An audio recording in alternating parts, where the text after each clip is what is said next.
Ullal block Congress ಅಲ್ಪಸಂಖ್ಯಾತ ಘಟಕದ ವತಿರ್ದು ಶಾಸಕರು ಶ್ರೀ ಯುಟಿ ಖಾದರ್ನ ಮುತಾಲಿಕೆಡು ಕೋವಿಡ್-19 ಇಂದಿತ ಮುಂಜಾಗ್ರತಾ ಕ್ರಮ ಬಕ ದಫನ ಕಾರ್ಯದ ಕುರಿತಾದ ವಿಶೇಷ ಮಾಹಿತಿ ಶಿಬಿರನು ಪಾವೂರು ಸಮುದಾಯ ಭವನಡು ಗುರುವಾರ ಕಾಂಡೆ ಅಟಣೆ ಮಲ್ತಿದ್ದೇರು. ಕಾರ್ಯಕ್ರಮಡು ಪಾಲು ಪಡೆದು ಪಾತಿರನ ಶಾಸಕರು ಶ್ರೀ ಯುಟಿ ಖಾದರ್ ಕೊರೋನಾ ಸೋಂಕುದ ಲಕ್ಷಣಲು ಓರೋರ ಎರಡಲ ತೋಜಿಜಿ ಆಂಡಲ ಕೊರೋನಾ ಬರ್ಪುಂಡು ಉಳ್ಳಾಲಡು ರ್ಯಾಂಡಮ್ ಪರೀಕ್ಷೆ ನಡಪಾಯಿನ ಕಾರಣಡು ಕೆಲವೆರಡ ಸೋಂಕು ಲಕ್ಷಣಲು ತೋಜಿದು ಬತ್ತಲು ಅಂಡ ಇದೆತ ಬಗೆಟು ಸುಳ್ಳು ಸುದ್ದಿಲು ಮಾಹಿತಿಲೇನು ಪರಡರೆ ಸುರುಮಂತೇರು. ಸುಳ್ಳು ಸುದ್ದಿ ಪರಡಾಯಿನ ಕುಲ್ಲ ಸುರುಕಾದ ತಂಕಲ ಇಲ್ಲದಕ್ಲೇನು ಚಿಕಿತ್ಸೆ ಕೊರಪ ಹೊಂದುಲ್ಲೇರು. ಅಂಚನೆ ಕೊರೋನಾ ಸೋಂಕುಡು ಮರಣ ಪಡೆಯಿನಕಲ್ನ ಶವ ಸಂಸ್ಕಾರಲ ಬಾರಿ ಗೌರವಡೆ ನಡಪಾವೋಡು ಅಕಲ್ನಕಲ್ನ ಧರ್ಮ ಪ್ರಕಾರ ಶವ ಸಂಸ್ಕಾರ ನಡಪಾಯರೆ ಬೋಡಾದ ಪ್ರತ್ಯೇಕ ತರಬೇತಿ ಕೊರಡಾತನು ಪಡೆದು ಶ್ರೀ ಯುಟಿ ಖಾದರ್ ಅಭಿಪ್ರಾಯಿಸಾಯರು. ಭಾರತದಲ್ಲಿ ನೋಡಿದೆವು, ಇಂಡಿಯಾದ ನಮ್ಮ ಬಾಂಬೆಯಲ್ಲಿ ನೋಡಿದ್ದೇವ, ಮತ್ತು ನಾವು ಅದನ್ನೇ ಬೆಂಗಳೂರಿನಲ್ಲಿ ನೋಡ್ತಾ ಇದ್ದೇವೆ. ಈಗ ನಾವು ಬೆಂಗಳೂರು ನೋಡುವುದನ್ನು ಒಂದು ದಿನ ನಂತರ ಮಂಗಳೂರು ನೋಡುವಂಥ ಪರಿಸ್ಥಿತಿ ಬರ್ತದೆ. ಆ ಸಂದರ್ಭದಲ್ಲಿ ಇದನ್ನು ಮ್ಯಾನೇಜ್ ಮಾಡೋದು ಅಂತ ಹೇಳಿ ಇವತ್ತು ಜನಜಾಗೃತಿ ಮೂಡಿಸುವ ಕೆಲಸ ನಾವು ಇವತ್ತು ಮಾಡಬೇಕಾಗುತ್ತೆ. ನಾವು ಯಾರು ಕೂಡ ಕೊರೋನಾವನ್ನು ತುಳಿಸುತ್ತಾ ಇಲ್ಲ. ಕೊರೋನಾ ಸ್ವಭಾವದಲ್ಲಿ ಇದೆ. ನಮ್ಮ ಸ್ವಭಾವವನ್ನು ಬದಲಾವಣೆ ಮಾಡಬೇಕು. ನಾವು ನಮ್ಮ ಸ್ವಭಾವ ಬದಲಾವಣೆ ಮಾಡೋದಿಲ್ಲ, ನಿಮ್ಮ ಸ್ವಭಾವ ಕೊರೋನಾವನ್ನೇ ಬದಲಾವಣೆ ಮಾಡಿ ಅಂತ ಹೇಳಿದರೆ ಕೊರೋನಾ ಲೆಕ್ಕಕ್ಕೆ ನಿಮ್ಮನ್ನು ಹೋಗುವುದಿಲ್ಲ. ಆದ ಕಾರಣ ಒಂದು ಜನಜಾಗೃತಿ ನಾವು ಜನಸಾಮಾನ್ಯರು ನಮ್ಮ ಊರಲ್ಲಿರುವವರು ತಮ್ಮ ಸ್ವಭಾವ ಮತ್ತು ಮುಂಚಿನ ರೀತಿಯಲ್ಲಿ ಇರಬೇಕೆಂಬ ಭಾವನೆಯನ್ನು ಬದಲಾವಣೆ ಮಾಡುವಂಥ ಮೊದಲ ಇವತ್ತು ಆದ್ಯತೆ ಇವತ್ತು ಆಗಬೇಕು. ನಾವು ಸರಿ ಇಲ್ಲ, ನಾವು ಈ ಕೊರೋನಾವನ್ನು ದುಡಿಯಿಸುತ್ತ ಕೊರೋನಾ ಏನು ಮಾಡಬೇಕು ಅದರಷ್ಟೇ ಇದೆ. ಅದರನ್ನು ಸ್ವಭಾವ ಬದಲಾವಣೆ ಮಾಡಿ ಯಾರಿಗೂ ಸಾಧ್ಯ ಇಲ್ಲ. ದೇವರು ಸೃಷ್ಟಿಸ್ತಾನೆ, ಅದು ದೇವರ ತಂದುಕೊಡುವ ಕೆಲಸ ಆಗಬೇಕು. ನಮ್ಮ ಅದಕ್ಕೆ ನೀವೊಂದು ಡ್ರೈವಿಂಗ್ ಮಾಡುವಾಗ ಮುಂದೆ ಬರುವಾಗ ಅಡ್ಡ ರೀತಿ ಹಾಕಬಾರ್ದು, ನೀರಿಗೆ ಬ್ಯಾಲೆನ್ಸ್ ಮಾಡಿ ಹೋಗ್ತಿದ್ವಿ, ಅದಕ್ಕೆ ತಪ್ಪಿಸಿಕೊಂಡು ಹೋಗುವಂಥ ವ್ಯವಸ್ಥೆ ತಾವು ಇವತ್ತು ಮಾಡಬೇಕು. ಅದಕ್ಕೆ ಈ ಮಾಹಿತಿಯನ್ನು ಕೊಡುವಂಥದ್ದು ತಾವು ಇವತ್ತು ಅತ್ಯಂತ ಜನಜಾಗೃತಿ ಮೂಡಿಸುವಂಥ ಕೆಲಸ ಇವತ್ತು ಆಗಬೇಕು. ಇದೊಂದು ಹೆಲ್ತ್ ಕ್ರೈಸಿಸ್ ಅಂತ ಆಲೋಚನೆ ಮಾಡಿ. ಇದು ಆರೋಗ್ಯದ ಸಮಸ್ಯೆ, ಇದನ್ನು ನಿಮ್ಮ ಕ್ರೈಮ್ ಅಲ್ಲ, ಇದನ್ನು ಕ್ರೈಮ್ ಆಗಿ ಬಿಂಬಿಸುವಂಥ ಅವಕಾಶಗಳಿರುತ್ತೂ ಬೇಡ. ಈ ಆರೋಗ್ಯದ ಸಮಸ್ಯೆ ಬಂದಾಗ ನಾವು ಹೇಗೆ ಅದನ್ನು ವ್ಯವಹಾರ ಮಾಡಬೇಕಂತ ಹೇಳಿ ನಾವು ಸಮಾಜದಲ್ಲಿ ಮುಖ್ಯವಾಗಿ ಚರ್ಚೆ ಮಾಡುವ ವಿಚಾರಗಳು ಆಗಬೇಕಾಗುತ್ತೆ. ಅದಕ್ಕಾಗಿ ನಾನು ಈಗ ಹೇಳಿದ್ದೇನೆ, ಕ್ವಶನ್ ಭಾಳ ಸುಲಭ ಇದೆ. ಯಾರಿಗೆ ಈ ಒಂದು ಕಾಲಘಟ್ಟದಲ್ಲಿ ಯಾರಿಗೆ ಯಾವುದೇ ಜ್ವರ ಬಂದರೂ ಕೂಡ, ಯಾಕಂತ ಹೇಳಿದ್ರೆ ಈಗ ಡಾಕ್ಟರ್ ಕೂಡ ವ್ಯವಹಾರ ಮಾಡಲಿಕ್ಕೆ ಹೇಳ್ತಿದ್ದಾರೆ. ಇದರಲ್ಲಿ ಬಹುತೇಕ ಎಲ್ಲರಿಗೂ ಕೂಡ 50% ಜನರಿಗೆ ಇವತ್ತು ಬಂದೇ ಬರ್ತದೆ. ಕೆಲವರಿಗೆ ಗೊತ್ತಿರ್ತದೆ, ಕೆಲವರಿಗೆ ಗೊತ್ತಿರುವುದಿಲ್ಲ ಆ ಇದರಲ್ಲಿ.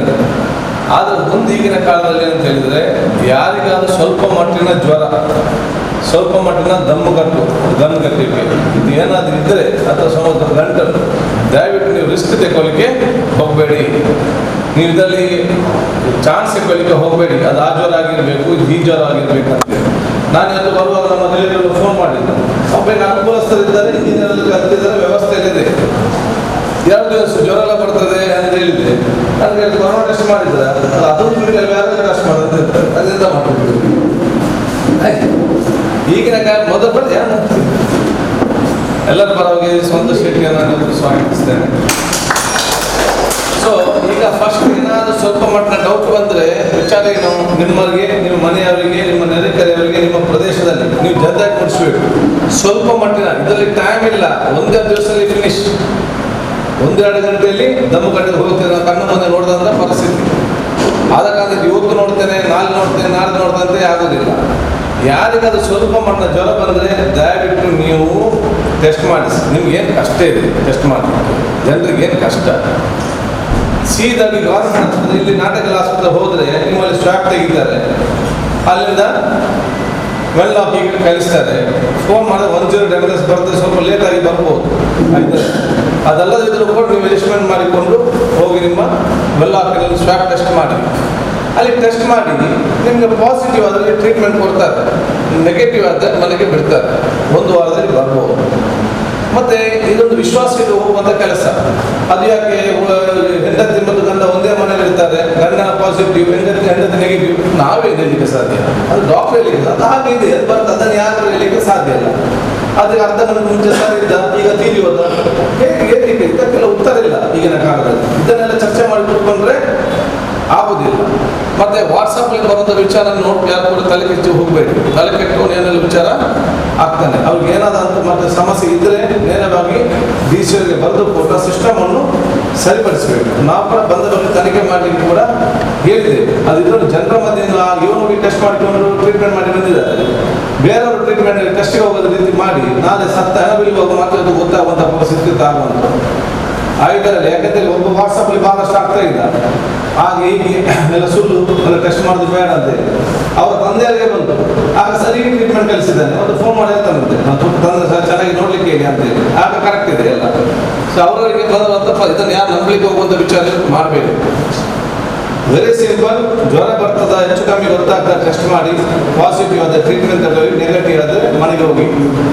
ಇದರಲ್ಲಿ ಪಾಸಿಟಿವ್ ಆದರೆ ಮನೆ ಜೊತೆ ಮಿಕ್ಸ್ ಆಗಲಿಕ್ಕೆ ಬಿಡಬೇಡಿ ಇದರಲ್ಲಿ. ಸೊ ನಿಮ್ಮಲ್ಲಿರುವಂಥ ವಯಸ್ಸಲ್ಲಿ ಯಾರಿದ್ದಾರೆ ಮತ್ತು ಮಕ್ಕಳು ಯಾರಿದ್ದಾರೆ ಅವರಿಂದ ಒಂದು ತಿಂಗಳ ಜಾಗ್ರತೆ ಇದೆ. ನೀವು ಉರುಡಿ ಸುತ್ತಾಡಿಕೊಂಡು ಹೋಗ್ತೀರಿ, ನಿಮಗಿದೆಯಾ ನನಗಿದೆಯಾ ಗೊತ್ತಿಲ್ಲ. ನಾವು ಮಕ್ಕಳ ಹತ್ರ ಮತ್ತು ವಯಸ್ಸಾದ ಹತ್ರ ಹೋದರೆ ಅವ್ರಿಗೆ ಬೇಗ ಎಫೆಕ್ಟ್ ಮಾಡುವಂಥ ವಿಚಾರ ಇವತ್ತು ಆಗ್ತದೆ. ಇಷ್ಟನ್ನು ನಾವು ಇವತ್ತು ಮಾಡೋದ ವಿಚಾರ ಆಗಬೇಕು. ಅದು ಕಡ್ಡಾಯವಾಗಿ ಮಾಸ್ಕ್ ಅಂತ ಧರಿಸಲೇಬೇಕು. ಹಿಂದೆ ಅಷ್ಟು ಅಗತ್ಯ ಇರಲಿಲ್ಲ, ಯಾಕಂದ್ರೆ ಗೊತ್ತಿತ್ತು ಯಾರಿಗೆ ಉಂಟು ಯಾರಿಗೆ ಇಲ್ಲ. ಈಗಲ್ಲ, ಯಾರಿಗೆ ಕೂಡ ಗೊತ್ತಿಲ್ಲ. ಯಾರಿಗೆ ಇದರಲ್ಲಿ ಈಗ ಟೆಸ್ಟ್ ಮಾಡಿದರೆ ಒಂದು 5 ಜನಗಾದರೂ ಸಿಕ್ಕುವಂಥದ್ದು ಗ್ಯಾರಂಟಿ. ಆದರೆ ಮಕ್ಕಳ ಮತ್ತು ವಯಸ್ಸಾದ ಸ್ವಲ್ಪ ದೂರ ಇಡಿ. ಈಗ ನೀವು ಒಂದು ಕಾರ್ಯಕರ್ತರಾಗಿ ಮಾಡುವಂಥ ಕೆಲಸ ಏನಿದೆ ಇದು ಈ ಕಾಲಘಟ್ಟದಲ್ಲಿ ಅತಿ ಆಗುತ್ತೆ. ಒಂದು ಜನತೆಗೊಳಿಸುವಂಥದ್ದು, ಇನ್ನೊಂದು ವಿಚಾರ ನೀವೀಗ ಆಸ್ಪತ್ರೆ ಮಧ್ಯೆ ಕೋಆರ್ಡಿನೇಟ್ ಮಾಡುವ ವಿಚಾರ, ಆಯುಷ್ಮಾನ್ ಭಾರತ ಹೇಳುವಂಥ ವಿಚಾರ ಮಾಡ್ತಾರೆ. ಆಯುಷ್ಮಾನ್ ಭಾರತಕ್ಕೆ ಸಂಬಂಧಪಟ್ಟಾಗೆ ಇವತ್ತು ಏನು ನಿಮ್ಮಲ್ಲಿ ಯಾವುದು ಅಸೌಖ್ಯರಾದರೆ ಅವ್ರಿಗೆ ಗೊತ್ತಿರೋದಿಲ್ಲ, ನಿಮ್ಮನ್ನು ಫೋನ್ ಮಾಡಿ. ನೀವೊಂದು ಇಲ್ಲಿ ನಿಮ್ಮ ಪ್ರತಿಯೊಂದು ಗ್ರಾಮದಲ್ಲಿ ಕೂಡ ಒಂದು ಹೆಲ್ಪ್ ಲೈನ್ ಒಂದು ಫೋನ್ ಮಾಡಿಸ್ಬೇಕು. ನಿಮ್ಮ ಗ್ರಾಮದಲ್ಲಿ ಯಾರಿಗಾದೊಂದು ಸಮಸ್ಯೆ ಆದರೆ ನಿಮಗೆ ಫೋನ್ ಬಂದರೆ ತಕ್ಷಣ ನೀವು ಎಲ್ಲಿ ಕಳಿಸುವುದಂತ ಆಲೋಚನೆ ಮಾಡಬೇಕು.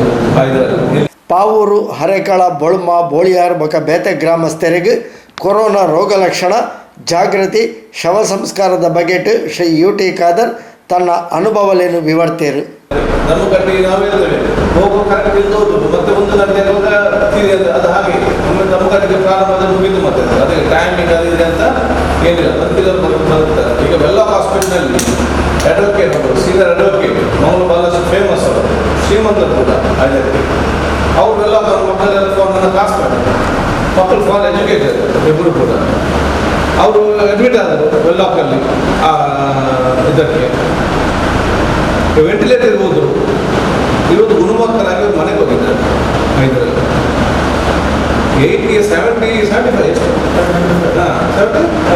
75 ವರ್ಷದ ಒಬ್ಬರು ಹಿರಿಯರು ಕೋವಿಡ್ಗೆ ತುತ್ತಾಗಿ ಅವರು ಸಫೋಕೇಶನ್ ಆಗಿ ಅವರು ವೆಂಟಿಲೇಟರ್ಗೆ ಹೋಗಿ ಎಷ್ಟು ದಿವಸ ಇದ್ದು ವೆಂಟಿಲೇಟರ್ 5-6 ದಿವಸ ನಿಂತು ಅವ್ರು ಹುಷಾರಾಗಿ ಮನೆಗೆ ಬರಬೇಕಾದ್ರೆ ಎಲ್ಲ ಆಸ್ಪತ್ರೆ ನಾವು ಮೆಚ್ಚಬೇಕಲ್ಲ. ಇದರಲ್ಲಿ ಇಂಥ ಎಷ್ಟೋ ಜನ ಇವತ್ತು ಗುಣಮುಖರಾಗಿದ್ದು ಹೋಗಿದ್ದಾರೆ. ನಮ್ಮ ವೆಲ್ಲಾಕಿನಲ್ಲಿ ಬಹುಶಃ ಇಷ್ಟು ಜನ ಅಟ್ಲೀಸ್ಟ್ ವೆಂಟಿಲೇಟರ್ ಹೋದವರು ಎಷ್ಟು ಪರ್ಸೆಂಟ್ ಹೋಗಿದ್ದಾರೆ?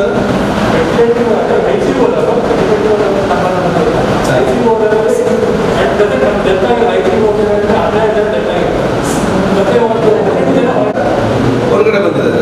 ನೀವು ಬೆಂಗಳೂರು ವಿಕ್ಟೋರಿಯಾದಲ್ಲಿ ಹೊರಗೆ ಬಂದರೆ ಒಬ್ಬನವರೆಗೆ ಬರಲಿಲ್ಲ, ಬಂದದಲ್ಲಿ ಹಾಗೆ ಬಂದದ್ದು. ಆಯ್ತಾ? ಸೊ ಒಟ್ಟಾರೆಯಾಗಿ ನಮ್ಮಲ್ಲಿ ಕೈಯಲ್ಲಿ ಮೊಬೈಲ್ ಇದೆ ಅಂತ ಹೇಳಿಕೊಂಡು ದಿಕ್ಕು ತಪ್ಪಿಸುವ ಕೆಲಸ ಬೇಡ. ಸಮಸ್ಯೆ ಇದೆ, ಕೂತ್ಕೊಂಡು ಚರ್ಚೆ ಮಾಡಿ ಬಗೆಹರಿಸಲಿಕ್ಕೆ ಒಂದು ವಿಚಾರ ಮಾಡಿ. ಈಗ ಇಷ್ಟಾದ ವ್ಯವಸ್ಥೆ ಇರ್ತದೆ, ಮುಂದೆ ಇದು ಇಲ್ಲ. ನಾನೇನೆ ಬೆಂಗಳೂರಿನಲ್ಲಿದ್ದೆ, ರಾತ್ರಿ 12 ಗಂಟೆ ಬೇರೆ ಬೇರೆ NGOs ಜೊತೆ ಚರ್ಚೆ ಮಾಡ್ತಿದ್ದೆ. ಇಡೀ ದಿವಸ ಬೆಳಿಗ್ಗೆ ಅಂತ ಬೇರೆ ಬೇರೆ ಹೇಗೆ ಏನಾಗ್ಬೋದು ಅಂತ ಹೇಳಿ. ಆಗ ಅವ್ರು ಹೇಳ್ತಾರೆ ಅತ್ಯಂತ ಶ್ರೀಮಂತರಂತೆ, ಕೋಟ್ಯಾಧಿಪತಿಗಳು, ಒಂದು ಬೆಡ್ ಇಲ್ಲದ ಸತ್ತವರು, ಅತ್ಯಂತ ಕೋಟ್ಯಾಧಿಪತಿ ಅವರು ಅತ್ಯಂತ ಶ್ರೀಮಂತ ದೊಡ್ಡವರು. ಅವ್ರ ಕುಟುಂಬಸ್ಥರು ಇವರಿಗೆ ಫೋನ್ ಮಾಡಿ, ಅದರ ಎಂಜಾಯ್ ಇದೆ, ಫೋನ್ ಮಾಡಿ ನಮಗೊಂದು ಹಾಸ್ಪಿಟಲ್ ಒಂದು ಬೆಡ್ ಕೊಡಿ ಕೂಗಿ ಬೆಡ್ ಇಲ್ಲದೆ ಇವತ್ತು 4-5 ಜನ ಸತ್ತಿದ್ದಾರೆ. ಅವ್ರ ಹೆಸರು ನಮಗೆ ಶಾಕ್ ಆಗಿದೆ. ಅಲ್ಲೇ ಈ ಪರಿಸ್ಥಿತಿ. ಇಲ್ಲಿ ನಮ್ಮ ಪುಣ್ಯ ಏನಂತ ಹೇಳಿದರೆ ಅಂತ 2-3 ಮೆಡಿಕಲ್ ಕಾಲೇಜ್ ಹತ್ತಿರ ಕಾರಣ ನಮ್ಗೆ ಇವತ್ತು ಗೊತ್ತಾ ಯಾಕೆ 50 ಜನವ ಬನ್ನಿ, 100 ಜನವ ಬನ್ನಿ, 150 ಜನವ ಬನ್ನಿ, ಒಂದು ರೊಟೇಷನ್ ಇವತ್ತು ಪುಣ್ಯ ಇದೆಲ್ಲ ಫುಲ್ಲಾಗಿ ಮತ್ತೆ ಬಂದು ಬೆಟ್ಟಲ್ಲಿ. ಸೊ ಅಲ್ಲಿಯ ಪರಿಸ್ಥಿತಿ ಇವತ್ತು ಈ ರೀತಿ ಇರುವಂಥದ್ದು. ಆದ ಕಾರಣ ಇದೆಲ್ಲ ನಾವು ಯೋಜನೆ ಮಾಹಿತಿ ಕೊಡ್ತಾರೆ. ಆಮೇಲೆ ನಮ್ಮದು ತಗೊಳ್ಳಿ ನೋಡಿ, ನಮ್ಮ ಮೊದಲ ಕೆಲಸ ನಾವು ಜೀವವನ್ನು ಉಳಿಸುವಂಥ ಕೆಲಸ ಮಾಡಬೇಕು. ನಮ್ಮ ಮೊದಲ ಕೆಲಸ ಏನಂತ ಹೇಳಿದರೆ ನಾವು ಜೀವನ ಉಳಿಸಲಿಕ್ಕೆ ಇದರಲ್ಲಿ ಬೇಕಾದಷ್ಟು ಅವಕಾಶ ಇದೆ. 90% ಉಳಿಸಲಿಕ್ಕೆ ಇವತ್ತು ಅವಕಾಶ ಇದೆ. ಭಾಳಷ್ಟು ಜನ ಇವತ್ತು ನಮ್ಮ ಕಾರ್ಯಕರ್ತರ ಸಣ್ಣ ಪುಟ್ಟ ಇಂಟರ್ಫಿಯರೆನ್ಸ್ದಾಗಿ ಅವರು ಉಳಿದಿದ್ದಾರೆ. ಬಹುಶಃ ಇವತ್ತು ಹೆಲ್ಪಿಂಗ್ ಅವರೆಲ್ಲ ಕರ್ಕೊಂಡು ಹೋಗಿ ಅರ್ಧ ಹೆಚ್ಚು ಕಮ್ಮಿ ಆಗ್ತಿದ್ದರು ತೀರಿ ಹೋಗ್ತಿದ್ರು.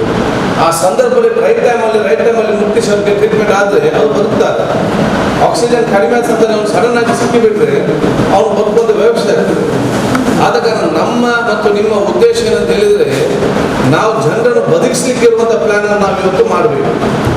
ಅದು ಬದುಕಿಸ್ಲಿಕ್ಕೆ ಟ್ರೈ ಆಗದಿದ್ದರೆ ಮತ್ತೆ ತೀರಿ ಹೋದಾಗ ನಾವು ಅಂತ್ಯ ಸಂಸ್ಕಾರ ಮಾಡುವಂಥ ವಿಚಾರ. ಮತ್ತು ಅಂತ್ಯ ಸಂಸ್ಕಾರ ಮಾಡಲಿಕ್ಕೆ ನಾವು ರೆಡಿಯಾಗಿದ್ದು ಟಿ ಶರ್ಟ್ ಆಗಿ ಕೂತ್ಕೊಂಡ್ರೆ ಇದು ನಮ್ಮ ಯಾರ ಕೂಡ ಕೆಲಸ ಅಲ್ಲ.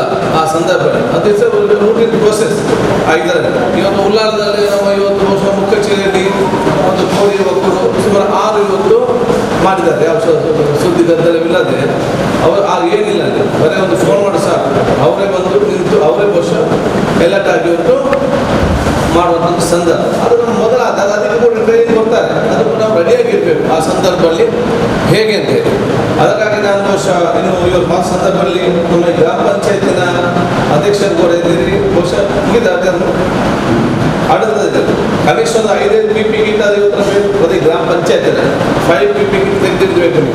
ನಿಮಗೆ PSC ಕೊಟ್ಟಿರ್ತಾರೆ ಮೋಸ್ಟ್ ಪ್ರತಿ ಆರೋಗ್ಯ ಕೇಂದ್ರಕ್ಕೆ ಕೊಟ್ಟಿರ್ತಾರಲ್ಲ, ಕೊಟ್ಟಿದ್ರೆ ಫೋನ್ ಮಾಡಿ ತಗೊಳ್ಳಿ ಬೇಕಿಲ್ಲ. ಯಾಕೆಂದ್ರೆ ನೋಡಿ ಈಗ ಇನ್ನೊಂದು ಬಂತು 5ರಲ್ಲಿ ನಾಳೆ ಇನ್ನೊಂದು ಯಾರಿಗಾದ್ರೂ ಒಬ್ಬ ದಮ್ಮ ಕಟ್ಟಲಿಕ್ಕೆ ಪ್ರಾರಂಭ ಆಯ್ತು ಅಂತ ಹೇಳಿದ್ರೆ ಫೋನ್ ಬಂದರೆ ನೀವು PP ಕಿಟ್ಟಿದ್ರೆ ಒಬ್ಬ ಧೈರ್ಯ ಹೋಗ್ತೀರಿ ಅಲ್ವಾ? ಅವನು ಕಾರ್ ಹಾಕಿಕೊಂಡು ನೀವು ಡ್ರೈವಿಂಗ್ ಅವನು ಹಿಂದೆ ಕೂತ್ಕೊಳ್ಳಿಸಿ ಆಸ್ಪತ್ರೆ ಮುಟ್ಟಿಸಿ ಆಂಬುಲೆನ್ಸ್ ಕಾದ್ರೆ ನೀವು ಪರಿಚಯ ಇಲ್ಲ ಮನೆಯಲ್ಲಿ ಅಂದರೆ ಅಷ್ಟು ಬಿಸಿ ಇರ್ತದೆ ಆಂಬುಲೆನ್ಸ್ ಇದಕ್ಕೆ ಸಂಬಂಧಪಟ್ಟ.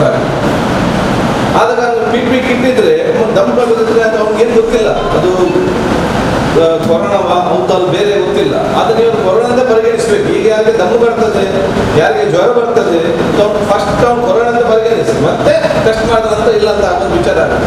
ನಾನು ಮೊನ್ನೆ ಮಲಗಿದ್ದೆ ಹೋಗಿ, ನನಗೆ 11:30 ಗಂಟೆ ಹೋಗಿ ಮಲಗಿದಷ್ಟೇ 11:30 ಗಂಟೆ ಅವನು ಸ್ವಲ್ಪ ಜ್ವರ ಮತ್ತು ನನಗೆ ಕರೋನಾ ಪ್ರಾರಂಭ ಆಯಿತು. ನಾನು ಎದ್ದೆ ಡೈರೆಕ್ಟ್ ಸೀದಾ ಹಾಸ್ಪಿಟ್ಲ್ ಒಂದು 11-12 ಗಂಟೆಗೆ ಟೆಸ್ಟ್ ಮಾಡಿ ಸೀದಾ ಮತ್ತೆ ನವೋದಯ ಸಭೆ ನೋಡಿದ್ರು ರಿಪೋರ್ಟ್ ನೆಗೆಟಿವ್ ಅಂತ ಬಂತು. ಮತ್ತು ನಾನು ಅಲ್ಲಿ ಇದು ಮಾಡಲಿಲ್ಲ, ಮತ್ತೆ ನೋಡುವ ನಾಳೆ ನೋಡುವ ಅಂತೇಳಿ ಅದಕ್ಕೆ ಇದು ತೆಗೊಂಡೊಂದು ವಿಚಾರ ಇಲ್ಲ. ಮಲಗಿದ್ದೊಂದು ಹಾಸ್ಪಿಟಲ್ ಹೋಗಿ ನಾವು ಟೆಸ್ಟ್ ಮಾಡಿಕೊಂಡು ನಾವು ಇವತ್ತು ಬಂದದ್ದು. ಅದರಲ್ಲಿ ಏನಿದೆ ಟೆಸ್ಟಲ್ಲಿ ಪಾಸಿಟಿವ್ ಅಂದರೆ ಮುಗೀತು. 15 days ರೆಸ್ಟ್, 14 days ಸ್ಥಳದಲ್ಲಿ ಸ್ವಾಪ್ ಇದೆ, ಸ್ವಾಪ್ ಇದೆ ಎಲ್ಲ ಕಳಿಸ್ತಾರೆ ಅಷ್ಟೇ. ಟೆಸ್ಟಿಂಗ್ ಫ್ರೀ ಎಲ್ಲ ಫ್ರೀ. ಪ್ರೈವೇಟ್ ಡೈರೆಕ್ಟ್ ಹೋದರೆ ಮಾತ್ರ ನಿಮಗೆ ಚಾರ್ಜ್ ಆಗ್ತದೆ.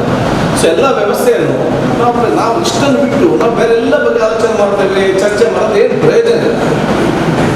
ಬೇಕಾದ್ರೆ ನಮಗೆ ಇಷ್ಟೇ ವಯಸ್ಸಾದ ಮಕ್ಕಳನ್ನು ಸ್ವಲ್ಪ ದೂರ ಇಟ್ಕೊಂಡು ನೋಡಿ. ಅನ್ನಕ್ಕೆ ಹೊರಗಿನವರು ಯಾರು ಕೂಡ ನಿಮ್ಮ ಊರಿಗೆ ಬರೋದು ಬೇಡ, ಇಲ್ಲಿಯವರು ಕೂಡ ಅನ್ನದ ಸಿಕ್ಕಿದಲ್ಲಿಗೆ ಕೂಡ ಹೋಗೋದು ಬೇಡ. ನಮಗೆ ಧಕ್ಕೆ ದೊಡ್ಡ ಪ್ರಾಬ್ಲಮ್ ಆಯಿತು ವಿಷಯ. ಯಾಕೆ ಇಡೀ ಬೇರೆ ಬೇರೆ ಎಲ್ಲರೂ ಕೂಡ ಬಂದು ಅಲ್ಲಿಂದ ಇವತ್ತು ಉಲ್ಲಾಳದವರು ಜಾಸ್ತಿ ಧಕ್ಕೆಗೆ ಹೋಗುವಂತ ಅವನು ಧಕ್ಕೆಗೆ ಹೋದ. ಮನೆಯಲ್ಲಿ ಒಂದು ತಾಯಿ ಜೊತೆ ಕೂತ್ಕೊಂಡ, ಮಗನಿಗೆ ಬಂದು ಆಟೋಮೆಟಿಕ್ ತಾಯಿಗೆ ಬಂದು ಮಗು ವಿಷಯ ಗೊತ್ತೇ ಇಲ್ಲ, ತಾಯಿಗೆ ಹಿಡ್ಕೋದು ಇದರಲ್ಲಿ. ಸೊ ನೀವು ಮಂಗಳೂರಿನ ಬೇರೆ ಹೋದರೂ ಕೂಡ ನೀವು ಕೆಲಸಕ್ಕೆ ಹೋದವರು ಮತ್ತೆ ನೀವು ಬರುವಾಗ ಜಾಗ್ರತೆಯಿಂದ ಬನ್ನಿ. ಇದರಲ್ಲಿ ಪಕ್ಕದ ನೆರೆಕರ ಆ ಕಡೆ ಈ ಕಡೆ ಹೋಗೋದು ಸದ್ಯಕ್ಕೆ ಬೇಡ. ಯಾಕೆ ಆ ನೆರೆಕರ ಎಲ್ಲೆಲ್ಲ ಹೋಗಿ ಬಂದರೆ ನಿಮ್ಗೆ ಗೊತ್ತಿಲ್ಲ, ನೀವೆಲ್ಲಿ ಹೋಗಿದ್ದಾರೆ ಅವ್ನು ಗೊತ್ತಿಲ್ಲ, ಇದರಲ್ಲಿ ಯಾರು ಇರ್ತಾರೆ ಯಾರಿಲ್ಲ ಅಂತ ಗೊತ್ತಿಲ್ಲ ಅನ್ನೋ ಪರಿಸ್ಥಿತಿ. ಇಷ್ಟು ಮಾಡಿದರೆ ಇದು ಆಟೋಮೆಟಿಕ್ ಒಂದು 3-4 ದಿನ ಕಂಟ್ರೋಲ್ ಆಗ್ತದೆ. ನಾವು ಇದನ್ನೆಲ್ಲ ಮಾಡಿದ್ರೆ ನೀವು ಕೊರೋನಾಗೆ ಪೆಟ್ಟಿಗೆ ನಿಂತಾಗ ಏನಾಗ್ತದೆ ನೋಡು ಅಂತೇಳಿ ನಾವು ಇಲ್ಲಿ ನಿಂತರೆ ಮತ್ತೆ ಏನಾಗ್ತದೆ, ಇಲ್ಲಿ ಏನಾಗಲಿಕ್ಕೆ ಆಗುದಿಲ್ಲ. ಮತ್ತೆ ಕೊರೋನಾವನ್ನು ದೂರುದು, ಡಾಕ್ಟರ್ಗಳನ್ನು ದೂರುದೇ, ಡಾಕ್ಟರ್ಗಳಿಗೆ ಅವರ ತಂದೆ ತಾನೇ ಒಂದು ಸಿಬ್ಬಿ ಆಗಲಿಲ್ಲ, ನರ್ಸ್ಗಳಿಗೆ ಅವರೇ ಇವತ್ತು ಕಳ್ಕೊಂಡಿದ್ದಾರೆ. 30% ಡಾಕ್ಟರ್ಗಳು ಇವತ್ತು ಕೆಲಸಕ್ಕೆ ಮತ್ತು ನರ್ಸ್ಗಳ ಡ್ಯೂಟಿಗೆ ಬರ್ತಾ ಇಲ್ಲ. ಇನ್ನು ಮುಂದೆ ಹೋಗಿ 50% ಬರೋದಿಲ್ಲ ಹೊರಗಡೆ. ಯಾರಿಗೆ ಬೇಕು ಯಾರಿಲ್ಲದಿದ್ದಲ್ಲಿ. ಸೊ ಅವರ ವಿಚಾರ ನೀವೊಂದು ನಾವೊಂದು ವಾರ್ಡಿಗೆ ಒಮ್ಮೆ ಹೊಲಿಗೆ ತರ್ತೇವೆ. ಇವರು 24 ಗಂಟೆ ಅಲ್ಲಿ ಅವ್ರ ಜೊತೆಯಲ್ಲಿ ಬೇಕು. ನಮ್ಮ DHO ಇವತ್ತು ಪಾಸಿಟಿವ್, ನಮ್ಮ ಲ್ಯಾಬಿನ ಮುಖ್ಯಸ್ಥರಿಗೆ ಇವತ್ತು ಪಾಸಿಟಿವ್ ಇದರಲ್ಲಿ ಬಹಳಷ್ಟು ಇವತ್ತು ಜಾಗೃತಿ ಇರೋದು ವಿಚಾರ ಇವತ್ತು ಆಗುವಂಥ ಇವತ್ತು ಸಂದರ್ಭ. ಅದಕ್ಕಾಗಿ ಇದನ್ನೆಲ್ಲ ತಾವು ಬಹಳಷ್ಟು ಜಾಗೃತೆಯಿಂದ ನಿಮ್ಮ ಪ್ರದೇಶದಲ್ಲಿ ನೀವು ಒಂದು ಉತ್ತಮವಾದ ತಂಡವನ್ನು ಕಟ್ಟಿಕೊಂಡು ಬಹಳಷ್ಟು ಜಾಗೃತಿ ಮೂಡಿಸಿ ಆ ತಂಡದವರು ಸಕ್ರಿಯವಾಗಿ ಕೆಲಸ ಮಾಡುವ ವ್ಯವಸ್ಥೆ ಮಾಡಿ. ಮತ್ತು ಇದು ಹೇಗೆ ಇದನ್ನು ಮುಂದಿನ 3 ತಿಂಗಳ ತಗೊಂಡು ಹೋಗ್ಬೇಕಂದ್ರೆ ನಾನು ಕೂಡ ಇವತ್ತು ಅದನ್ನು ಚರ್ಚೆ ಮಾಡಿ ಅದಕ್ಕೊಂದು ಆಕ್ಷನ್ ಪ್ಲಾನ್ ಕೂಡ ನಾವು ಇವತ್ತು ಮಾಡ್ತಾ ಇರ್ತೇವೆ. ನನ್ನ ಒಂದು ಪ್ಲಾನ್ ಇದೆ, ಈ ಒಂದು ಮಂಗಳೂರು ಮತ್ತು ಈ ಪ್ರದೇಶದಲ್ಲಿ ಆಕ್ಸಿಜನ್ ಸಿಲಿಂಡರ್ ಪ್ರೊವೈಡಿಂಗ್ ಒಂದು ಸೆಂಟರ್ ಮಾಡಬೇಕಂತೇಳಿ, ಎಮರ್ಜೆನ್ಸಿಗೆ ಯಾರು ಬೇಕಾದರೆ ಹೋಗಿ ಪ್ರೊವೈಡ್ ಮಾಡುವಂಥ ಒಂದು ವಿಚಾರ. ಮತ್ತು ಎಲ್ಲ ನಮ್ಮ ಕಾರ್ಯಕರ್ತರಿಗೆ ಒಂದೊಂದು ಗ್ರಾಮದಲ್ಲಿ ಒಬ್ಬೊಬ್ಬನಿಗೆ ಒಂದು ಆಕ್ಸಿಮೀಟರ್ ಕೊಡೋದು ಅದನ್ನು ಯಾರಿಗಾದ್ರು ನನಗೆ ಜ್ವರ ಅವನಿಗೆ ಫೋನ್ ಮಾಡಿದರೆ ತಕ್ಷಣ ಮನೆಗೆ ಹೋಗಿ ಸ್ಯಾಚುರೇಷನ್ ನೋಡಿ ಮಾಹಿತಿ ಕೊಡೋದು. ಹೌದು, ಆ ಟಾಸ್ಕ್ ಫೋರ್ಸ್ ಇವತ್ತು ಟಾಸ್ಕ್ ಫೋರ್ಸ್ ಇದೆ ಅಲ್ಲ, ಈ ಟಾಸ್ಕ್ ಫೋರ್ಸ್ ಕೆಲಸವನ್ನು ಇವತ್ತು ಮಾಡಬೇಕಾಗ್ತದೆ. ನೀವು ಎಣಿಸ್ಬೇಡಿ ಈ ಗ್ರಾಮದಲ್ಲಿ ಏನಿಲ್ಲ ಬಂದಾಗ ನೋಡುವ, ಅದೇ ಬರ್ಲಿಕ್ಕೆ ಹೇಗೆ ಬಿಡ್ತೀರಿ ನೀವು? ಬಂದ ನಂತರ ಇದನ್ನು ಕಂಟ್ರೋಲ್ ಮಾಡಲಿಕ್ಕೆ ಯಾರಿಗೂ ಆಗೋದಿಲ್ಲ. ಇದು ನಾವು ಭಾರತದಲ್ಲಿ ಕೂಡ ಆಗಿತ್ತು, ಒಂದು ಕೇಸಲ್ಲಿ ದೊಡ್ಡ ವಿಚಾರ ಲೆಕ್ಕವ ಅದು ಅಲ್ಲಿ ಇದು ನಾವು ಹಾಗೆ ನೋಡ್ತೇವೆ ಹೀಗೆ ನೋಡ್ತಾ ಇದ್ದೀವಿ. ಈಗ 7 ಲಕ್ಷ ಕ್ರಾಸ್ ಆಗಿದ್ದು ನಾವು ಇವತ್ತು ಬಂದಿದ್ದೇವೆ. ಅಮೆರಿಕ ಕೂಡ ಹಾಗೆ ಇತ್ತು ಸ್ಟಾರ್ಟಿಂಗ್ಗೆ 1-2 ಕೇಸ್ ಬಂದಾಗ, ಇದೇ ನಮಗೆ ಲೆಕ್ಕ ಇಲ್ಲ ಅಂತೇಳಿ ಮತ್ತೆ ರಸ್ತೆಯಲ್ಲಿ ಇದು ಸತ್ತಾಗಲೇ ಗೊತ್ತಾಗುವಂಥ ಪರಿಸ್ಥಿತಿ ಆಯಿತು ಅಮೆರಿಕ. ಮತ್ತು ಅದೇ ವಿಚಾರ ನಿಮ್ಮ ಗ್ರಾಮದಲ್ಲಿ ಕೂಡ ಲೈಟ್ ಏನಿಲ್ಲ ಅಂತ ಲೈಟ್ ಆಗಿ ತಗೊಳ್ಬೇಕು. ಈ ಗ್ರಾಮದ ಇಲ್ಲ ಅಂತ ಬೇಡ, ಈ ಗ್ರಾಮದ ಚೆಕ್ ಮಾಡಿದರೆ 2% ಅದು ಕೂಡ ಸಿಗ್ತಾರೆ. ಈಗ ನಾವು ಉಳ್ಳಾಲದ ರ್ಯಾಂಡಮ್ ಚೆಕ್ ಮಾಡಿದ್ದೇವೆ. ಯಾಕೆ ಮಾಡಿದ್ದು? ನಮಗೆ ಫಸ್ಟ್ ಗೊತ್ತಿತ್ತ ಎಷ್ಟಾಗಿದೆ ಅಂತೇಳಿ. ಒಬ್ಬರು ತೀರಿಯೋದು ಅವರ ಮನೇಲಿ ಚೆಕಪ್ ಮಾಡುವಾಗ ಎಲ್ಲ 15 ಜನರು ಕೂಡ ಪಾಸಿಟಿವ್. ಇನ್ನೊಂದು ಮನೇಲಿ ತೀರಿಯೋದು 15 ಜನರಲ್ಲಿ ಕುಟುಂಬಸ್ಥರಲ್ಲಿ 10 ಜನಕ್ಕೆ ಪಾಸಿಟಿವ್. ಆಗ ರ್ಯಾಂಡಮ್ ಚೆಕಪ್ ಮಾಡಲೇಬೇಕು, ಸುಮ್ಮನೆ ಕೂತ್ಕೊಳ್ಳಿಕ್ಕೆ ಆಗೋದಿಲ್ಲ. ರ್ಯಾಂಡಮ್ ಚೆಕ್ ಮಾಡಿದಾಗ ಗೊತ್ತಾಯಿತು 20% ಜನರಿಗೆ ಇವತ್ತು ಇದೆ ಅಂತೇಳಿ. ಸುಮಾರು 60,000 ಜನಸಂಖ್ಯೆ ಇದ್ದರೆ ಕನಿಷ್ಠ 3,000 ಜನಸಂಖ್ಯೆಗೆ ಅಲ್ಲಿ ಇವತ್ತಿದೆ. ಆದ ಕಾರಣ ಸ್ವಲ್ಪ ಇವತ್ತು ಜಾಗೃತಗೊಂಡಿದ್ದಾರೆ. ಹೊರಗಿನವರು ಜಾಸ್ತಿ ಒಳಗಡೆ ಬರೋದಿಲ್ಲ, ಮತ್ತೆ ಹೊರಗಿನವರು ಹೊರಗೆ ಹೋಗ್ಲಿಕ್ಕೂ ಇಲ್ಲ, ಮತ್ತೆ ಉಳ್ಳಾಲದಲ್ಲಿ ಯಾರು ಕಲಿಯುವುದು ಕೂಡ ಇಲ್ಲ. ನಿನ್ನೆ ಒಬ್ಬರು ಫೋನ್ ಮಾಡಿದ್ರು, ಅವರ ಮೆಸೇಜ್ ಹಾಕಿ ನಮಗೆ ಕೌನ್ಸಿಲರ್ ಅವರ ಸ್ವಂತ ತಂಗಿಯ ಗೃಹ ಪ್ರವೇಶ, ಸ್ವಂತ ತಂಗಿಯ ಉಳ್ಳಾಲದಲ್ಲಿ ಈಗ ಸದ್ಯಕ್ಕೆ ಬರಬೇಡಿ, ನಾನು ರಾಮನ ಮೈಸೂರಿಗೆ ಬಂದಿದ್ದೀನಿ, ಮತ್ತೆ ಬನ್ನಿ ದೇವರಾಟನ್ನು ಕೂಡ ಕಲಿಸಿದಂತೆ. ಸೊ ಈ ಜಾಗ್ರತೆ ಬೇಕು, ಬರುವವರಿಗೆ ಕೂಡ ಸ್ವಲ್ಪ ಜಾಗ್ರತೆ ಬೇಕು, ಹೋಗುವವರಿಗೆ ಕೂಡ ಸ್ವಲ್ಪ ಜಾಗ್ರತೆ ಬೇಕು ಅಂತ ವಿಚಾರ ಇವತ್ತು ಆಗಿದೆ. ಅದನ್ನು ಮತ್ತೊಮ್ಮೆ ಹೇಳ್ತಾನೆ, ಬಹಳ ಸಿಂಪಲ್ ಆಗಿ ನಾವು ಆಲೋಚನೆ ಮಾಡಿ 60 ವರ್ಷ ಮೇಲ್ಪಟ್ಟ ಮತ್ತು ಮಕ್ಕಳನ್ನು ಮನೆಯಲ್ಲೇ ಕುತ್ಕೊಳಿಸಿ ಸ್ವಲ್ಪ ಜಾಗ್ರತೆ ವಹಿಸಿ. ಹೊರಗೆ ಹೋದವರು ಅವರಲ್ಲಿ ಮಿಕ್ಸ್ ಆಗೋದು ಬೇಡ, ನಂಬರ್ 1. ಎರಡನೇದು, ಮಾಸ್ಕ್ ಒಂದು ಕಡ್ಡಾಯ ಮಾಡಿ. ನಿಮ್ಮ ಗ್ರಾಮದಲ್ಲಿ ಮಾಸ್ಕ್ ಇಲ್ಲದೆ ಯಾರು ಓಡಾಡುವಂಥ ಪರಿಸ್ಥಿತಿಯಲ್ಲಿ ಅವಕಾಶ ಕೊಡಬೇಡಿ. ಕಡು ಬಡವರಿದ್ದಾವೆ, ಮಾಸ್ಕ್ ಇಲ್ಲವ 10-14 ಮಾಸ್ಕ್ ಇರ್ತದೆ, ಹೇಗಾದರೂ ಮಾಡಿಕೊಂಡು ಕಲೆಕ್ಷನ್ ಮಾಡಿ ಒಂದೊಂದು ಮನೆಗೆ 4 ಮಾಸ್ಕ್ ಮುಟ್ಟಿಸುವಂಥ ಕೆಲಸ ಇವತ್ತು ಮಾಡಿ. ಎಷ್ಟೋ ಇವತ್ತು ನೀವು ಬೇರೆ ಬೇರೆ ಕಾರ್ಯಕ್ರಮ ಮಾಡುವಾಗ ಎಷ್ಟೋ ಇವತ್ತು ದುಡ್ಡು ಕಲೆಕ್ಷನ್ ಇವತ್ತು ಮಾಡ್ತೀವಿ. ಇದು ಟೈಮ್ ಈಗ ಅದು ಮಾಡಲಿಕ್ಕೆ.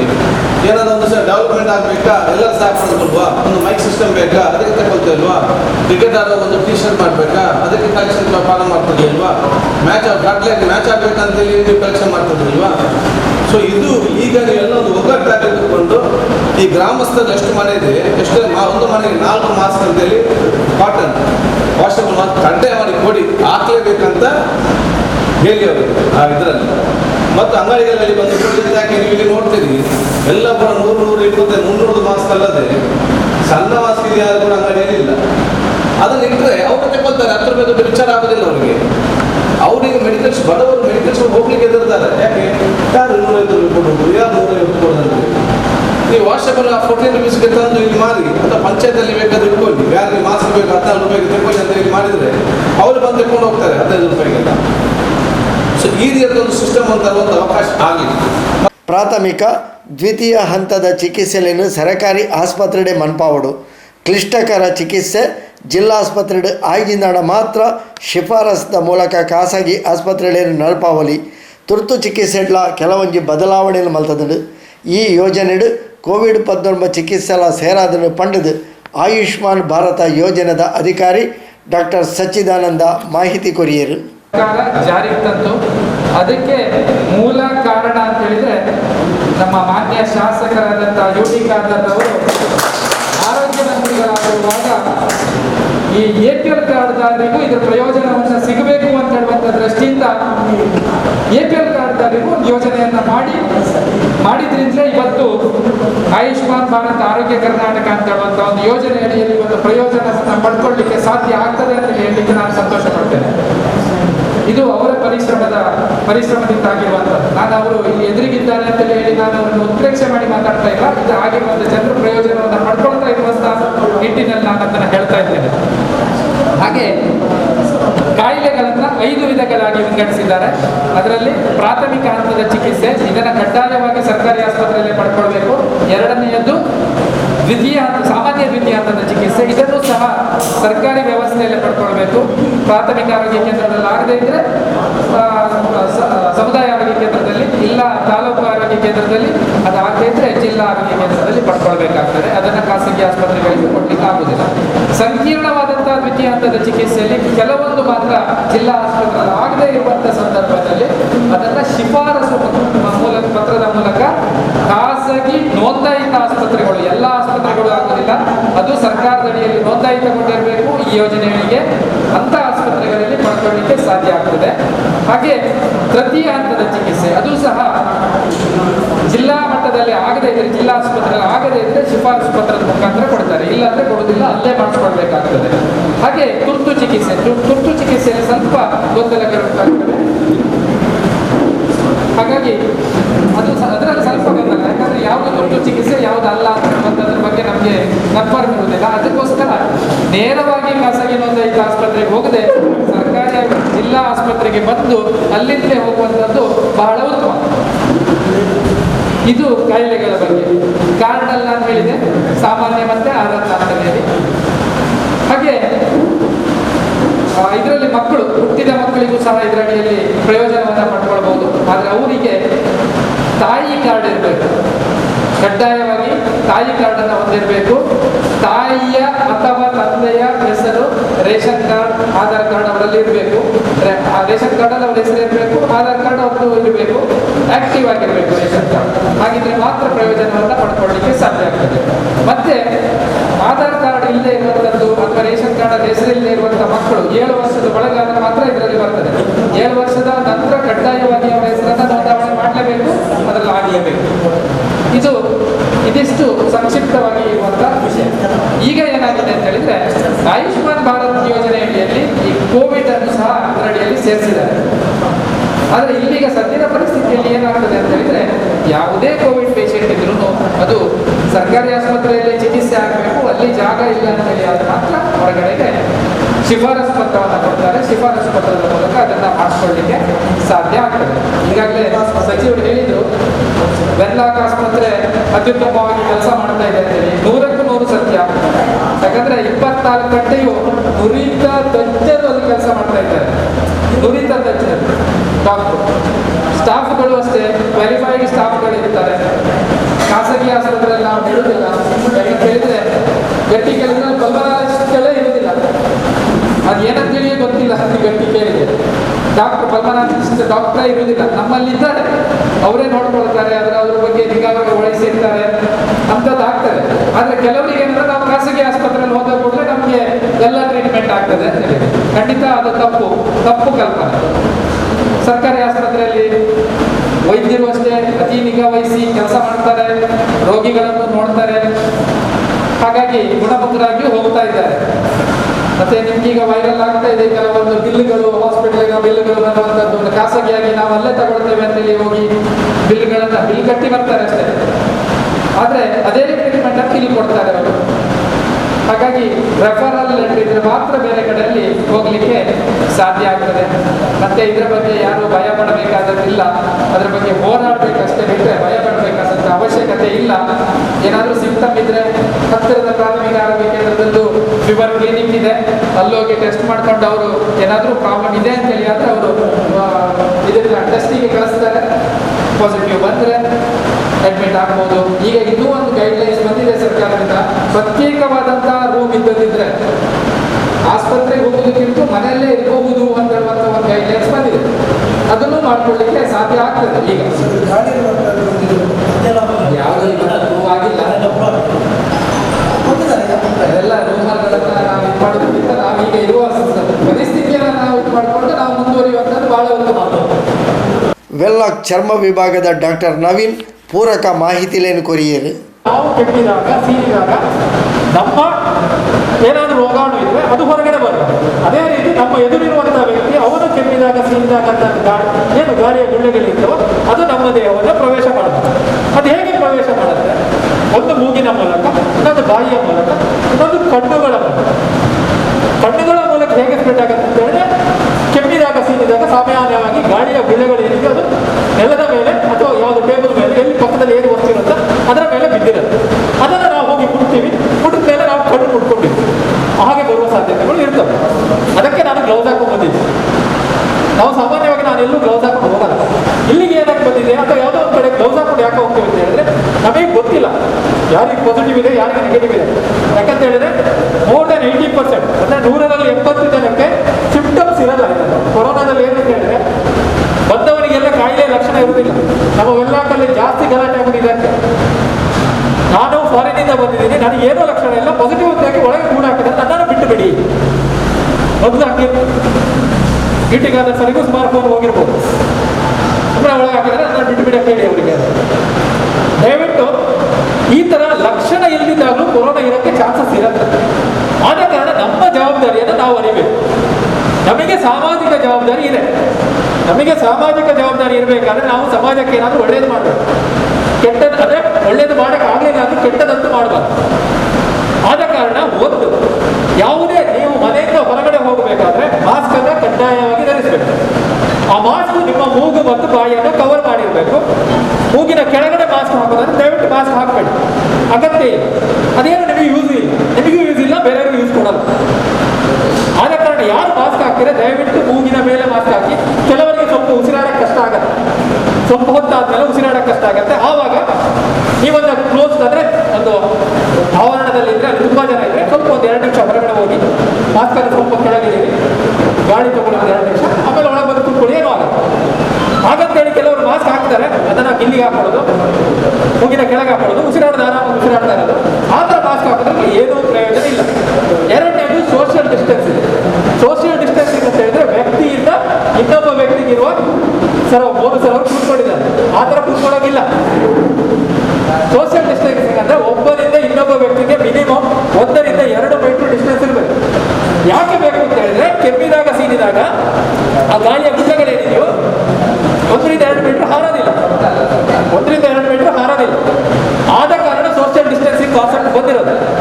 ಮೂರನೇದು, ನೀವೆಲ್ಲ ಹೊರಗಡೆ ಹೋಗಿ ಬಂದರೆ ಕೈಯನ್ನು ಕಾಲುಗಳನ್ನು ನಾರ್ಮಲ್ ಆಗಿ ನಡೆಯುವಂಥದ್ದು, ಕೈಯನ್ನು ಸ್ವಚ್ಛವಾಗಿ ತಿಳ್ಕೊಳ್ಳಿ. ಯಾಕೆಂತ ಹೇಳಿದ್ರೆ ಏನೋ ಮುಟ್ಟಿರ್ತೀರಾ, ಅಲ್ಲೇನೋ ರೋಗಾಣು ಇದ್ರೆ ನಿಮಗೆ ಸೇರ್ಕೊಳ್ಳೋದು. ಇದು 3 ಸಿಂಪಲ್. ಇದು 3 ಮಾಡಿದರೆ 100ರಲ್ಲಿ 99 ಭಾಗ ನಮಗೆ ಕೊರೋನಾ ಬರದ ಹಾಗೆ ಮಾಡಬಹುದು. ನಾವು ಅದನ್ನು ಮಾಡುವುದಿಲ್ಲ. ಅದನ್ನು ಮಾಡೋದು ಬಿಟ್ಟು ಉಳಿದರ ಬಗ್ಗೆ ಸರ್ ಹೇಳಿದ್ರೆ ಅವಾಗ ನಾನು ಮತ್ತೆ ಅದನ್ನು ರಿಪೀಟ್ ಮಾಡಲಿಲ್ಲ, ಬೇರೆದ್ರ ಬಗ್ಗೆ ಎಲ್ಲ ತಲೆ ಕೆಡಿಸ್ಕೊಂಡಿದ್ದೆ. ಇದನ್ನು 3 ಮಾಡಿ ಆರಾಮಾಗಿರ್ತೀವಿ. ಇದು 3 ಮಾಡೋದಿಲ್ಲ, ಕಷ್ಟ ಇದೆ. ಸರ್ ಹೇಳಿದ್ರೆ ಆಗಲಿ 60 ವರ್ಷದ ಮೇಲಿನವರು ಮತ್ತು ಇತರ ಕಾಯಿಲೆಗಳು ಜೊತೆಗೂಡಿ ಇದ್ದವು. ಅದು ಕಿಡ್ನಿ ಪ್ರಾಬ್ಲಮ್ ಇರ್ಬೋದು, ಲಂಗ್ಸ್ ಪ್ರಾಬ್ಲಮ್ ಅಂದರೆ ಮೊದಲೇ ಅರ್ಥಮಾಟಿಕ್ ಇರ್ಬೋದು, ಬಿಡಿ ಸಿಗರೇಟ್ ಸೇರ್ತಾ ಆಲ್ರೆಡಿ ಶ್ವಾಸಕೋಶವನ್ನು ಅರ್ಧ ಹಾಳು ಮಾಡಿರ್ಬೋದು, ಇಲ್ಲ ಡಯಾಬಿಟಿಸ್ ಇರ್ಬೋದು, ಅಂದರೆ ಶುಗರ್ ಕಾಯಿಲೆ ಇರ್ಬೋದು, ಇಲ್ಲ ಹೈಪರ್ ಟೆನ್ಷನ್ ಇರ್ಬೋದು. ಇಂಥ ಕಾಯಿಲೆಯವರಿಗೆ ಸಮಸ್ಯೆ ಆಗುತ್ತೆ. ಉಳಿದಂತೆ ಏನು ತೊಂದರೆ ಆಗಲ್ಲ. ನಿನ್ನೆ ನೀವು ನೋಡಿರ್ಬೋದು 97 ವರ್ಷದವರು ಒಬ್ಬರು ಹೊರಗೆ ಆರಾಮಾಗಿ ಬಂದರು. ನಮ್ಮಲ್ಲೇ 80 ವರ್ಷದವರು ಆರಾಮಾಗಿ ಹೊರಗೆ ಬಂದರು. ಯಾಕೆಂತ ಹೇಳಿದ್ರೆ ಅವ್ರು ಬೇರೆ ಕಾಯಿಲೆ ಇರಲ್ಲ. ಬೇರೆ ಕಾಯಿಲೆ ಇರಲಿಲ್ಲ ಅಂದರೆ ಏನೂ ಆಗಲ್ಲ. ಯಾಕಂದರೆ ಕೊರೋನಾ ಅನ್ನೋದು ತೊಂದರೆ ಏನು ಅಂತ ಹೇಳಿದ್ರೆ ಇದರ ಸಾಂಕ್ರಾಮಿಕತೆ ಜಾಸ್ತಿ. ಸಾಂಕ್ರಾಮಿಕತೆ ಅಂತ ಒಬ್ಬರಿಂದ ಒಬ್ಬರಿಗೆ ಹರಡುವಂಥ ಒಬ್ಬ ವ್ಯಕ್ತಿಯಿಂದ ಇನ್ನೊಬ್ಬ ವ್ಯಕ್ತಿಗೆ ಹರಡುವಂಥ ವೇಗ ಜಾಸ್ತಿ ಬಿಟ್ಟರೆ ಇದರಿಂದಾಗಿ ಮೋರ್ಟಾಲಿಟಿ ಕಡಿಮೆ, ಸಾಯುವಂಥ ಪ್ರಮಾಣ ಕಡಿಮೆ. ನಾವು ಲೆಕ್ಕ ಮಾಡಿದರೆ ಇದಕ್ಕಿಂತ ಜಾಸ್ತಿ ಟಿವಿಗೆ ಸಾಯ್ತಾ ಇದ್ದಾರೆ ಜನ. 1 ವರ್ಷದಲ್ಲಿ ನಮ್ಮ ಭಾರತದಲ್ಲಿ ಇದಕ್ಕಿಂತ ಜಾಸ್ತಿ ಟ್ಯುಬರ್ಕ್ಯುಲೋಸಿಸ್ಗೆ ಸಾಯ್ತಾ ಇದ್ದಾರೆ. ಆದರೆ ಟ್ಯುಬರ್ಕ್ಯುಲೋಸಿಸಲ್ಲಿ ಸಾಂಕ್ರಾಮಿಕತೆ ನಿಧಾನ. ಇಲ್ಲೇನಂತ ಹೇಳಿದ್ರೆ ಇಲ್ಲಿ 1 ವರ್ಷಕ್ಕೆ ಅಂದರೆ ಇವಾಗ ಕೇಸ್ ನೋಡಿದರೆ ನಾವು ಜನವರಿ 8ರಲ್ಲಿ ನಾವು 1 ಜನವರಿ 30ಕ್ಕೆ ನಮಗೆ ಫಸ್ಟ್ ಕೇಸ್ ಬಂತು. ಇವತ್ತು ನಾವು ಜುಲೈ 9 ಇದ್ದೀವಿ. ಜುಲೈ 9 ನಾವು 7.5 ಲ್ಯಾಕ್ಸಿಗೆ ರೀಚ್ ಆಗಿದೆ. ಈ ಥರ ಯಾವುದೇ ಇದರಲ್ಲಿ ಡಿಸೀಸಲ್ಲಿ ರೀಚ್ ಆಗಿರೋದು. ಸಾಂಕ್ರಾಮಿಕತೆ ಜಾಸ್ತಿ ಇರೋ ಕಾರಣ ಹರಡದಾಗಿರೋದು ನಮ್ಮ ಉದ್ದೇಶ. ಸೊ ಎರಡನೇದು ಏನಂತ ಹೇಳಿದ್ರೆ ಅವ್ರು ಅವಾಗ ಹೇಳಿದ್ರು, ಸರಿ ಹೇಳಿದ್ರು, ನನಗೆ ವಯಸ್ಸಾದವರಿದ್ರೆ ಅವರನ್ನು ಸ್ವಲ್ಪ ಚೆನ್ನಾಗಿ ದೂರದಲ್ಲಿ ಇಟ್ಕೊಳ್ಳಿ. ನೀವೆಲ್ಲ ತಿರುಗಾಡ್ಕೊಂಡು ಬಂದ್ರೆ ಇದನ್ನು ಪಾಲನೆ ಮಾಡಿದ್ರೆ ನೀವೇನು ಜಾಸ್ತಿ ಟೆನ್ಷನ್ ಮಾಡಬೇಕಾಗಿಲ್ಲ. ಇದನ್ನು ನಾವು ಪಾಲನೆ ಮಾಡೋದಿಲ್ಲ, ಯಾಕಂದ್ರೆ ರುಟೀನ್ ಲೈಫಲ್ಲಿ ಎಲ್ಲವನ್ನ ಪಾಲನೆ ಮಾಡೋದು ನಮಗೆ ಕಷ್ಟ ಇದೆ. ದಯವಿಟ್ಟು ಇದನ್ನು ಪಾಲನೆ ಮಾಡಿ. ಮತ್ತೆ ಇದರ ಲಕ್ಷಣಗಳು ಶೀತ, ಕೆಮ್ಮು, ಜ್ವರ ಇರಲೇಬೇಕು. ಜ್ವರದ ಜೊತೆಗೆ ಶೀತ, ಜ್ವರದ ಜೊತೆಗೆ ಕೆಮ್ಮು, ಜ್ವರದ ಜೊತೆಗೆ ಗಂಟುಕಟ್ಟೋದು, ಇದೆಲ್ಲ ಇದ್ರೆ ನಾವು ಇದರ ಲಕ್ಷಣಗಳು ಅಂತ ಹೇಳ್ತೀವಿ. ಯಾವುದೊಬ್ಬ ವ್ಯಕ್ತಿಗೆ ನೀವು ಹೋದ ಕೂಡಲೇ ಟೆಸ್ಟ್ ಮಾಡೋದಿಲ್ಲ, ಯಾಕಂದ್ರೆ ಸರ್ಕಾರದ ಗೈಡ್ಲೈನ್ಸ್ ಇದೆ. ಯಾರಿಗೆ ಟೆಸ್ಟ್ ಮಾಡಬೇಕು ಅಂತ ಸರ್ಕಾರದ ಗೈಡ್ಲೈನ್ಸ್ ಇದೆ, ಅದರ ಮೇಲೆನೇ ಟೆಸ್ಟ್ ಮಾಡೋದು. ಸ್ವಇಚ್ಛೆಗೆ ನಿಮಗೆ ಟೆಸ್ಟ್ ಮಾಡಬೇಕು ಅಂತ. ಈಗ ಕೆಲವರಿಗೆ ನಾನೇ ಟೆಸ್ಟ್ ಮಾಡಿ ನೋಡ್ಕೋಬೇಕು ಅಂತ ಹೇಳಿದ್ರೆ ಗೌರ್ಮೆಂಟ್ ಅದಕ್ಕೆ ಆಸ್ಪದ ಮಾಡೋದಿಲ್ಲ, ಪ್ರೈವೇಟಲ್ಲಿ ನೀವು ಹೋಗಿ ಮಾಡ್ಕೋಬಹುದು. ಗೌರ್ಮೆಂಟಲ್ಲಿ ಫ್ರೀಯಾಗಿ ನೀವು ಮಾಡೋದಿಲ್ಲ, ಬಟ್ ಪ್ರೈವೇಟಲ್ಲಿ ನೀವು ದುಡ್ಡು ಕಟ್ಟಿ ಮಾಡ್ಕೋಬಹುದು. ಗೌರ್ಮೆಂಟಲ್ಲಿ ಏನು ಗೈಡ್ಲೈನ್ಸ್ ಇದೆಯೋ ಅದರ ಮೇಲೇ ನಾವು ಮಾಡುವಂಥದ್ದು. ಯಾಕಂತ ಹೇಳಿದ್ರೆ ನಾವು ಅದಕ್ಕೆ ಲೆಕ್ಕ ತೋರಿಸ್ಬೇಕು, ಯಾಕೆ ಖರ್ಚಾಗಿದೆ, ಎಷ್ಟು ಜನ ಸಿಂಪ್ಟಮ್ಸ್ ಇರೋ ಬಂದಿದ್ದಾರೆ. ನಾವು ಅದನ್ನು ಇನ್ಫ್ಲೂಯೆನ್ಸಾ ಲೈಕ್ ಇಲ್ನೆಸ್ ಅಂತೀವಿ. ಇನ್ಫ್ಲೂಯೆನ್ಸಾ ಲೈಕ್ ಇಲ್ನೆಸ್ ಅಂತಂದ್ರೆ ಜ್ವರದ ಜೊತೆಗೆ ಶೀತ ಈ ಥರ ಇದ್ದವರಿಗೆ ಇನ್ಫ್ಲೂಯೆನ್ಸಾ ಇಲಿ ಅಂತ ಹೇಳಿ. ಹಾಗೆಯೇ ಸಾರಿ ಅಂತ ಹೇಳ್ತೀವಿ. ಸಾರಿ ಅಂದರೆ ಸಿವಿಯರ್ ಅಕ್ಯೂಟ್ ರೆಸ್ಪಿರೇಟರಿ ಇಲ್ನೆಸ್, ಅವರಿಗೆ ದಮ್ಮು ಕಟ್ಟೋದು ಜಾಸ್ತಿ ಇರುತ್ತೆ. ಅಂಥವ್ರನ್ನೆಲ್ಲ ನಾವು ಟೆಸ್ಟ್ ಮಾಡಲೇಬೇಕು. ಮತ್ತೆ ಫಾರಿನಿಂದ ಬಂದವರು ಅಂಥದ್ದೆಲ್ಲ ಗೈಡ್ಲೈನ್ಸ್ ಇದೆ, ಅದರ ಮೇಲೆ ನಾವು ಮಾಡೋದು. ಸರಿ, ಈಗ ಟೆಸ್ಟ್ ಮಾಡಿದ್ರೆ ಪಾಸಿಟಿವ್ ಬಂದರೆ ಏನು ಮಾಡಬೇಕು, ನೆಗೆಟಿವ್ ಬಂದರೆ ಏನು ಮಾಡಬೇಕು. ನೆಗೆಟಿವ್ ಬಂದಮೇಲೆ ಇದನ್ನು ಬಿಡುವಾಗಿಲ್ಲ, ಮಾಸ್ಕ್ ಹಾಕೋದು, ಸೋಷಿಯಲ್ ಡಿಸ್ಟೆನ್ಸ್ ಬಿಡುವಾಗಿಲ್ಲ. ನೆಗೆಟಿವ್ ಬಂದರೂ ಕೂಡ ಮುಂದಕ್ಕೆ ನೀವು ಪಾಸಿಟಿವ್ ಬರ್ಬೋದು ಯಾವತ್ತು. ಸೊ ಇದನ್ನು ಬಿಟ್ಟು ನನಗೆ ಇವತ್ತು ಟೆಸ್ಟ್ ಆಯಿತು, ನಾನು ನೆಗೆಟಿವ್ ಆದರೆ ಆರಾಮ ಇಲ್ಲ. ಯಾಕಂದರೆ ಡಿಸೀಸ್ ಇವಾಗಲೂ ನಮ್ಮಲ್ಲಿ ಇದೆ, ಕಾಯಿಲೆ ನಮ್ಮಲ್ಲಿ ಇವಾಗಲೂ ಇದೆ, ಆದ ಕಾರಣ ಆರಾಮ ಇಲ್ಲ. ಮುಂದಕ್ಕೂ ನೀವು ಇದನ್ನು ಕಂಟಿನ್ಯೂ ಮಾಡಬೇಕು. ಪಾಸಿಟಿವ್ ಬಂದರೆ ನಮ್ಮಲ್ಲಿ 2 ಆಪ್ಷನ್ ಇದೆ, ಒಂದು ಹೋಮ್ ಐಸೋಲೇಷನ್, ಇನ್ನೊಂದು ಆಸ್ಪತ್ರೆ. ಹೋಮ್ ಐಸೋಲೇಷನ್ ಯಾರಿಗೆ ಅಂತ ಹೇಳಿದ್ರೆ 60 ವರ್ಷದ ಕೆಳಗಿನವ್ರು ಇರಬೇಕು, ಪ್ರೆಗ್ನೆಂಟ್ ಆಗಿರಬಾರ್ದು, 10 ವರ್ಷದ ಮೇಲ್ಪಟ್ಟೆ ಇರಬೇಕು. ಮಕ್ಕಳನ್ನ ನಾವು ಹೋಮ್ ಐಸೋಲೇಷನ್ ಕೊಡೋದಿಲ್ಲ, ಅವ್ರನ್ನ ಆಸ್ಪತ್ರೆಗೆ ಅಡ್ಮಿಟ್ ಮಾಡಿ ನೋಡ್ತೀವಿ. 60 ವರ್ಷದ ಮೇಲೆ ಅವರಿಗೆ ನಾವು ಆಸ್ಪತ್ರೆ ಅಡ್ಮಿಟ್ ಮಾಡಿ ನೋಡ್ತೀವಿ. 60 ವರ್ಷದ ಕೆಳಗಿರಬೇಕು, 10 ವರ್ಷದ ಮೇಲೆ ಇರಬೇಕು, ಪ್ರೆಗ್ನೆಂಟ್ ಆಗಿರ್ಬಾರ್ದು. ಇಂಥವರಿಗೆ ಹೋಮ್ ಐಸೋಲೇಷನ್ಗೆ ಅವರಿಗೆ ಲಕ್ಷಣಗಳು ಯಾವುದಿರ್ಬಾರ್ದು.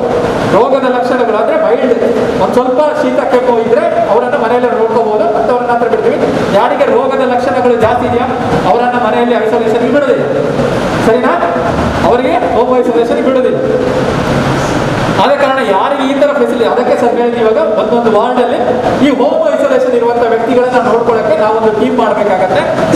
ಅವರಿಗೆ ಪಲ್ಸ್ ಆಕ್ಸಿಮೀಟರ್ ಅಂತೀವಿ. ಅವ್ರ ಪಲ್ಸ್ ಆಕ್ಸಿಜನ್ ಏನಿದೆ, ಆಕ್ಸಿಜನ್ ದೇಹದಲ್ಲಿ ಆಮ್ಲಜನಕ ಎಷ್ಟಿದೆ ಅಂತ ನೋಡ್ಕೊಳ್ಳೋಕೆ ಪಲ್ಸ್ ಆಕ್ಸಿಮೀಟರ್ ಒಂದು ಸಾಧನ ಬರುತ್ತೆ. ನೀವು ರೀಸೆಂಟ್ ಲಾಸ್ಟ್ ಸಂಡೇ ಒಂದು ಉದಯವಾಣಿ ನೋಡಿದ್ರೆ ಅದರಲ್ಲಿ ಡೀಟೇಲ್ ಆಗಿ ಆರ್ಟಿಕಲ್ ಇತ್ತು, ಪಲ್ಸ್ ಆಕ್ಸಿಮೀಟರ್ನ ಹೇಗೆ ಯೂಸ್ ಮಾಡಬೇಕು. ಆ ಪಲ್ಸ್ ಆಕ್ಸಿಮೀಟರ್ನ ಹಾಕಿಕೊಂಡು ನೋಡಿದಾಗ ನಮ್ಮ ದೇಹದಲ್ಲಿ ರಕ್ತದಲ್ಲಿ ನಿಮ್ಮ ಆಕ್ಸಿಜನ್ ಎಷ್ಟಿದೆ ಅಂತ. ಸರ್ ಅವಾಗಲೇ ಹೇಳಿದ್ರು ಯಾಕೆ ಜನ ಸಾಯ್ತಾರೆ ಅಂತ ಹೇಳಿದ್ರೆ ನಾವೆಲ್ಲ ಉಸಿರಾಡ್ತಾ ಇದ್ದೀವಿ ಇವಾಗ, ಕರೆಕ್ಟಾ? ಆದರೆ ಯಾರಿಗೂ ಉಸಿರಾಡೋದು ಗೊತ್ತಾಗೋದು, ಯಾಕಂದ್ರೆ ನಾವು ಸಾಮಾನ್ಯವಾಗಿದ್ದೀವಿ. ದಮ್ಮು ಕಟ್ಟೋವನಿಗೆ ಉಸಿರಾಡೋದು ಗೊತ್ತಾಗ್ತಾ ಇದೆ, ಅದಕ್ಕೆ ದಮ್ಮು ಕಟ್ಟೋದು ಹೇಳುದು. ಅವನಿಗೆ ಆಮ್ಲಜನಕ ಅವನಿಗೆ ಬೇಕಾದಷ್ಟು ಸಿಗುವುದಿಲ್ಲ, ಅದಕ್ಕೆ ಅವನು ಜಾಸ್ತಿ ಉಸಿರಾಡ್ತಾ ಇರ್ತಾನೆ. ಅವನಿಗೆ ದೇಹ ಕೇಳ್ತಾ ಇದೆ ಬಟ್ ಆಗ್ತಾ ಇಲ್ಲ, ಅದಕ್ಕೆ ಅವನಿಗೆ ಗೊತ್ತಾಗ್ತಾ ಇರುತ್ತೆ ಉಸಿರಾಡೋದು. ಅದನ್ನು ನಾವು ಬ್ರೀದಿಂಗ್ ಡಿಫಿಕಲ್ಟಿ ಅಂತೀವಿ. ಆ ಬ್ರೀದಿಂಗ್ ಡಿಫಿಕಲ್ಟಿ ಇರುವಂಥ ವ್ಯಕ್ತಿಗೆ ಪಲ್ಸ್ ಆಕ್ಸಿಮೀಟರ್ ನಾವು ಹಾಕಿ ನೋಡಿದಾಗ ಅವನಲ್ಲಿ ಆಕ್ಸಿಜನ್ ಎಷ್ಟಿದೆ ಅಂತ ಗೊತ್ತಾಗುತ್ತೆ. ಯಾವಾಗ ಅವನಿಗೆ 94ಗಿಂತ ಕಡಿಮೆ ಇರುತ್ತೆ ಅವನು ಆಸ್ಪತ್ರೆಗೆ ಹೋಗಬೇಕು. 94% ಜಾಸ್ತಿ ಇದ್ದರೆ ಮಾತ್ರ ಮನೇಲಿ ಇರ್ಬೋದು. 94% ಕಡಿಮೆ ಇದ್ದರೆ ಅವನು ಇಮಿಡಿಯೇಟ್ ಆಸ್ಪತ್ರೆಗೆ ಹೋಗಬೇಕು. ಯಾವುದೇ ಟೈಮಲ್ಲಿ ಅವನು ಮತ್ತೆ ಕೆಳಗೆ ಹೋಗ್ಬೋದು, ಯಾವುದೇ ಟೈಮಲ್ಲಿ ಅವನು ಮತ್ತೆ ಕೆಳಗೆ ಹೋಗೋದು. ಅವನಿಗೆ ಸಪ್ಲಿಮೆಂಟ್ ಆಕ್ಸಿಜನ್ ಹೊರಗಡೆಯಿಂದ ಕೊಡುವಂಥ ಅವಶ್ಯಕತೆ ಇರುತ್ತೆ. ಅದಕ್ಕೋಸ್ಕರ ಪಲ್ಸ್ ಆಕ್ಸಿಮೀಟರ್ ಮುಖ್ಯ. ಸೊ ಇದು ಹೋಮ್ ಐಸೋಲೇಷನ್ ಕೆಲವರಿಗೆ ಅಷ್ಟೇ ಕೊಡ್ತೀವಿ, ಎಲ್ಲರಿಗೂ ಕೊಡೋದಿಲ್ಲ. ಯಾಕಂತ ಹೇಳಿದ್ರೆ ಮತ್ತೆ ಮನೇಲಿ ಹೋಗ್ಬಿಟ್ರೆ ಮನೆಯಲ್ಲಿ ಸಮಸ್ಯೆ ಆಗಬಾರ್ದು ಅಂತೇಳಿ ಅವ್ರಿಗೆ ಆಸ್ಪತ್ರೆ ಕರ್ಕೊಂಡು. ನಮ್ಮಲ್ಲಿ 3 ಥರ ಆಸ್ಪತ್ರೆ ಇರುತ್ತೆ. ಕೋವಿಡ್ ಕೇರ್ ಸೆಂಟರ್ ಅಂತ ಹೇಳ್ತೀವಿ. ಯಾರು ಎಕ್ಸೆಪ್ಟಿಮೆಂಟ್ ಮೈಲ್ಡ್ ಇರ್ತಾರ ಅವರನ್ನ ಕೋವಿಡ್ ಕೇರ್ ಸೆಂಟರ್ ಹಾಕ್ತೀವಿ. ಇನ್ನೊಬ್ಬರಿಗೆ ಇದು Covid hospitals, dedicated Covid hospital, ಜಿಲ್ಲಾ ಆಸ್ಪತ್ರೆ ಏನಿದೆ ಯಾವುದು ಕೋವಿಡ್ ಹಾಸ್ಪಿಟಲ್ ಇದೆ. ಇನ್ನು ಡೆಡಿಕೇಟೆಡ್ ಕೋವಿಡ್ ಸೆಂಟರ್ ಅಂತ ಬೇರೆ ಇದೆ, ಅದು ತಾಲೂಕು ಆಸ್ಪತ್ರೆಗಳು ಇರ್ತವೆ. ಈ ಥರ ಬೇರೆ ಬೇರೆ ವಿಧದಲ್ಲಿ ನಾವು ಆಸ್ಪತ್ರೆಗಳ ವಿಂಗಡಣೆ ಮಾಡಿದ್ದೀವಿ. ಅಲ್ಲಿ ಸಿಗೋದ್ರೆ ಈಗ ICU ಬೆಡ್ ಬೇಕಂದ್ರೆ ನಮ್ಮಲ್ಲೇ ಬರಬೇಕು, ಎಲ್ಲ ಕಲ್ಲೇ ಬರಬೇಕು. ಇಲ್ಲ ಪ್ರೈವೇಟ್ ಆಸ್ಪತ್ರೆ ಯಾವುದಿದೆ ಅದು ಆಸ್ ಪರ್ ದ ABRಗೆ ನಮ್ಮಲ್ಲಿ ಬೆಡ್ ಇಲ್ಲ ಅಂದರೆ ನೀವು ಹೊರಗಡೆ ಹೋಗೋಕ್ಕಾಗತ್ತೆ. ಬೆಡ್ ಇದ್ದರೆ ನೀವು ಹೊರಗಡೆ ಡೈರೆಕ್ಟ್ ಹೋದರೆ ಡೈರೆಕ್ಟ್ ಪೇ ಮಾಡಿ ಹೋಗೋದಾದ್ರೆ ಹೋಗ್ಬೋದು, ಏನು ಪ್ರಾಬ್ಲಮ್ ಇಲ್ಲ. ಗೌರ್ಮೆಂಟಿಂದ ರಿಯಂಬರ್ಸ್ ಆಗಬೇಕು ಅಂತ ಹೇಳಿದ್ರೆ ರೆಫರಲ್ ಲೆಟರ್ ಬೇಕಾಗುತ್ತೆ. ಇವಿಷ್ಟು ಅಂತ್ಯ ಸಂಸ್ಕಾರ ಮಾಡಬೇಕಂದ್ರೆ ಗೌರ್ಮೆಂಟ್ ಗೈಡ್ಲೈನ್ಸ್ ಕೊಟ್ಟಿದೆ. ಹೀಗೆ ಮಾಡಬೇಕು ಅಂತ ನಮ್ಮ ಇಷ್ಟ ಬಂದಾಗ ನಾವು ಮಾಡೋಕ್ಕಾಗೋದಿಲ್ಲ. ಗೌರ್ಮೆಂಟ್ ಗೈಡ್ಲೈನ್ಸಲ್ಲಿ ಏನಿದೆ, ಇವಾಗ ಎಟ್ ಪ್ರೆಸೆಂಟ್ ಎಲ್ಲ ಜನಗಳು ಆಸ್ಪತ್ರೆ ಆಗಿರುವ ಕಾರಣ ಆಸ್ಪತ್ರೆ ಅಂದರೆ ಆ ಡೆಡ್ ಬಾಡಿಯ ಓನರ್ಶಿಪ್ ಅಲ್ಲಿಯವರೆಗೆ ಅದನ್ನು ಏನಕ್ಕೆ ಅಂತ್ಯ ಸಂಸ್ಕಾರ ಮಾಡುವ ಜಾಗದಲ್ಲರಿಗೆ ಕಳಿಸುವಂಥದ್ದು ಜಿಲ್ಲಾಡಳಿತಕ್ಕೆ ಒಳಪಟ್ಟಿರುತ್ತೆ. ಅದರ ಓನರ್ಶಿಪ್ ಅವರಲ್ಲಿರುತ್ತೆ. ಅಂದರೆ ಮೊದಲಿಗೆ ಮನೆಯವರಿಗೆ ತಿಳಿಸ್ತೀವಿ, ಈ ಥರ ಆಗಿದೆ, ನಮ್ಮ ಪರಿಸ್ಥಿತಿ ಅಂದರೆ ಕೈಮೀರಿ ಹೋಗಿದೆ, ವ್ಯಕ್ತಿಯ ನಿಧನ ಆಗಿದೆ ಅಂತ ಮನೆಯವರಿಗೆ ಹೇಳ್ತೀವಿ. ಮನೆಯವರಿಂದ ಒಂದು ರೈಟಿಂಗಲ್ಲಿ ತಗೋತೀವಿ, ವ್ಯಕ್ತಿಯ ಮರಣ ಆಗಿದೆ ಅಂತ ನಮಗೆ ಗೊತ್ತಾಗಿದೆ, ಈ ವ್ಯಕ್ತಿಯ ದೇಹವನ್ನು ಅಂತ್ಯ ಸಂಸ್ಕಾರಕ್ಕೆ ಜಿಲ್ಲಾಡಳಿತಕ್ಕೆ ನಾವು ಒಪ್ಪಿಸ್ತೀವಿ ಅಂತ ಅವ್ರು ಸೈನ್ ಹಾಕಿ ಕೊಡ್ತಾರೆ. ಯಾಕಂದರೆ ನಮ್ಮ ಮನೆಯವರಿಗೆ ಹ್ಯಾಂಡ್ ಓವರ್ ಮಾಡೋದಿಲ್ಲ. ಮನೆಯವರು ಅವ್ರು ಸೈನ್ ಹಾಕಿ ಕೊಟ್ಟ ನಂತರ ನಾವು ಜಿಲ್ಲಾಡಳಿತದಲ್ಲಿ ಒಂದು ಟೀಮ್ ಇರುತ್ತೆ, ಒಂದು ರೆವಿನ್ಯೂ ಸಂಬಂಧಪಟ್ಟ ಟೀಮ್ ಇರುತ್ತೆ, ಆ ಜಾಗೆಯನ್ನು ನೋಡ್ಕೊಳ್ಳುವಂಥದ್ದು. ಇನ್ನೊಂದು ಹೆಲ್ತ್ಗೆ ಸಂಬಂಧಪಟ್ಟ ಟೀಮ್ ಇರುತ್ತೆ. ಹೆಲ್ತ್ಗೆ ಸಂಬಂಧಪಟ್ಟ ಟೀಮ್ ಏನು ಮಾಡುತ್ತೆ ಅಂತ, ರೆವಿನ್ಯೂಗೆ ಸಂಬಂಧ ಟೀಮ್ ಏನು ಮಾಡುತ್ತೆ ಅಂದರೆ ಅಲ್ಲಿ ಅವ್ರು ಏನು ನೋಡ್ಕೋಬೇಕು, 20 ಜನಕ್ಕಿಂತ ಜಾಸ್ತಿ ಜನ ಸೇರಬಾರ್ದು. ಅಂತ್ಯ ಸಂಸ್ಕಾರ ಮಾಡೋ ಜಾಗದಲ್ಲಿ 20 ಜನಕ್ಕಿಂತ ಜಾಸ್ತಿ ಜನ ಸೇರಬಾರ್ದು. 60 ವರ್ಷ ಮೇಲ್ಪಟ್ಟದವ್ರು ಯಾರು ಬರುವಾಗಿಲ್ಲ. 20 ಜನ ಕಿಟ್ ಹಾಕ್ಬೇಕಾ? 20 ಜನಕ್ಕೆ ಮಾಡಿಲ್ಲ, ಹೇಳಿಲ್ಲ. 20 ಜನ ಕಿಟ್ ಹಾಕ್ಲಿಕ್ಕೆ ಏನಿಲ್ಲ, 20 ಜನಕ್ಕೆ ಮೇಲೆ ಬರುವಾಗಿಲ್ಲ. ಆಮೇಲೆ 60 ವರ್ಷದ ಮೇಲ್ಪಟ್ಟವ್ರು ಬರುವಾಗಿಲ್ಲ, 10 ವರ್ಷದ ಕೆಳಗಿನ ಮಕ್ಕಳು ಆ ಜಾಗಕ್ಕೆ ಬರುವಾಗಿಲ್ಲ. 25 ಜನ ಮ್ಯಾಕ್ಸಿಮಮ್, ಅದಕ್ಕಿಂತ ಜಾಸ್ತಿ ಜನ ಬರಲಿಕ್ಕಿಲ್ಲ. ಇದು ರೆವಿನ್ಯೂ ಅವ್ರು ನೋಡ್ಕೊತಾರೆ, ಅದು ನಮಗೆ ಸಂಬಂಧ ಇದೆ. ಅದು ಹೇಳಿ, ಯಾಕಂತೇಳಿ ನಾವು ಓದೋದು ನಮ್ಮ ಹತ್ರ ಗಲಾಟೆ ಮಾಡೋದು, ಯಾಕಂದ್ರೆ ನಾವು ಅಲ್ಲಿ ಇರ್ತೀವಿ. ಆಮೇಲೆ ಒಬ್ಬರು ಡಾಕ್ಟ್ರು ಇರ್ತಾರೆ ಅಲ್ಲಿಗೆ ಡೆಡ್ ಬಾಡಿ ಜೊತೆಗೆ, ಅಂದರೆ ಆ ಡಾಕ್ಟ್ರು ಒಬ್ರು ಬಂದಿರ್ತಾರೆ. ಆಮೇಲೆ ನಮ್ಮೊಂದು ಟೀಮ್ ಬರುತ್ತೆ, ಡೆಡ್ ಬಾಡಿ ಏನು ಬಾಡಿ ಪ್ಯಾಕ್ ಏನು ಮಾಡಿರ್ತೀವೋ, ಡೆತ್ ಆದಮೇಲೆ ನಾವೇನು ಮಾಡ್ತೀವಿ ಅಂತ ಹೇಳಿದ್ರೆ ವಿತ್ ಪ್ರಿಕಾಷನ್ಸ್ PP ಹಾಕಿಬಿಟ್ಟು ಹೈಪೋಕ್ಲೋರೈಡ್ ಸೊಲ್ಯೂಷನ್ ಇದು ಮಾಡಿ, ಆಮೇಲೆ ಒಂದು ಡೆಡ್ ಬಾಡಿ ಬ್ಯಾಗ್ ಅಂತ ಬರುತ್ತೆ, ಬ್ಯಾಗಲ್ಲಿ ಹಾಕೊಳ್ತೀವಿ, ಬ್ಯಾಗಲ್ಲಿ ಹಾಕಿ ಕೊಡ್ತೀವಿ. ಅದರಲ್ಲಿ ಮುಖ ಮಾತ್ರ ಕಾಣ್ತಾ ಇರುತ್ತೆ. ಮುಖ ಅಷ್ಟೇ ನೋಡಲಿಕ್ಕೆ ಮನೆಯವರಿಗೆ ಒಂದು ಅವಕಾಶ ಕೊಡ್ತೀವಿ. ಮುಖ ಅಷ್ಟೇ ಟಚ್ ಮಾಡಲಿಕ್ಕಿಲ್ಲ, ಅವ್ರು ಮಿನಿಮಮ್ 1 ಮೀಟರ್ ದೂರದಲ್ಲಿ ನಿಂತ್ಕೊಂಡು ನೋಡುವಂಥದ್ದು. ಹತ್ತಿರ ಹೋಗಿ ನೋಡಲಿಕ್ಕೆ ನಾವು ಅವಕಾಶ ಮಾಡಿಕೊಡೋದಿಲ್ಲ. ಮಿನಿಮಮ್ 1 ಮೀಟರ್ ದೂರದಲ್ಲಿ ಹೋಗಿ ಆ ದೇಹವನ್ನು ಅಂದರೆ ಮುಖವನ್ನು ನೋಡೋಕ್ಕೆ ಅವಕಾಶ ಇದೆ. ಮನೆಯಲ್ಲಿ ಕೆಲವೊಂದು ಕ್ಲೋಸ್ ರಿಲೇಟಿವ್ಸ್ ಯಾರು ಇರ್ತಾರೆ ಅವರಿಗೆ ಒಂದು 4-5 ಜನಕ್ಕೆ ಅಷ್ಟೇ ಅವಕಾಶ ಕೊಡ್ತೀವಿ. ಮತ್ತೆ ಸ್ಮಶಾನದಲ್ಲಿ ಕೂಡ ನೀವು ಎಷ್ಟು ಜನ 20 ಜನ ಇರ್ತೀರ ಅವ್ರು ನೋಡುವಂಥ ಅವಕಾಶ ಇರುತ್ತೆ, ಇಲ್ಲ ಅಂತ ಏನಿಲ್ಲ, ನೋಡೋಕೆ ಅವಶ್ಯ. ಬಟ್ ಬಾಡಿಯನ್ನು ಟಚ್ ಮಾಡಲಿಕ್ಕಿಲ್ಲ, ಬಾಡಿಯನ್ನು ಯಾವುದೇ ಕಾರಣಕ್ಕೆ ಟಚ್ ಮಾಡೋಕ್ಕೆ ಬಿಡೋದು. ಬಟ್ ಕೆಲವು ತೀರ್ಥ ಹಾಕುವ ಒಂದು ಸಂಪ್ರದಾಯ ನಮ್ಮಲ್ಲಿ ಇರುತ್ತೆ, ಅದನ್ನು ಮಾಡ್ಬೋದು. ವಿತ್ PP ಹಾಕೊಂಡಿರ್ತಾರ ಕಾರಣ ನಿಮಗೆ ಅದನ್ನು ಅವಕಾಶ ಮಾಡೋಕ್ಕೆ ನಾವೇನೋ ಬೇಡ ಅನ್ನೋದಿಲ್ಲ, ಅದನ್ನು ಕೊಡ್ತೀವಿ.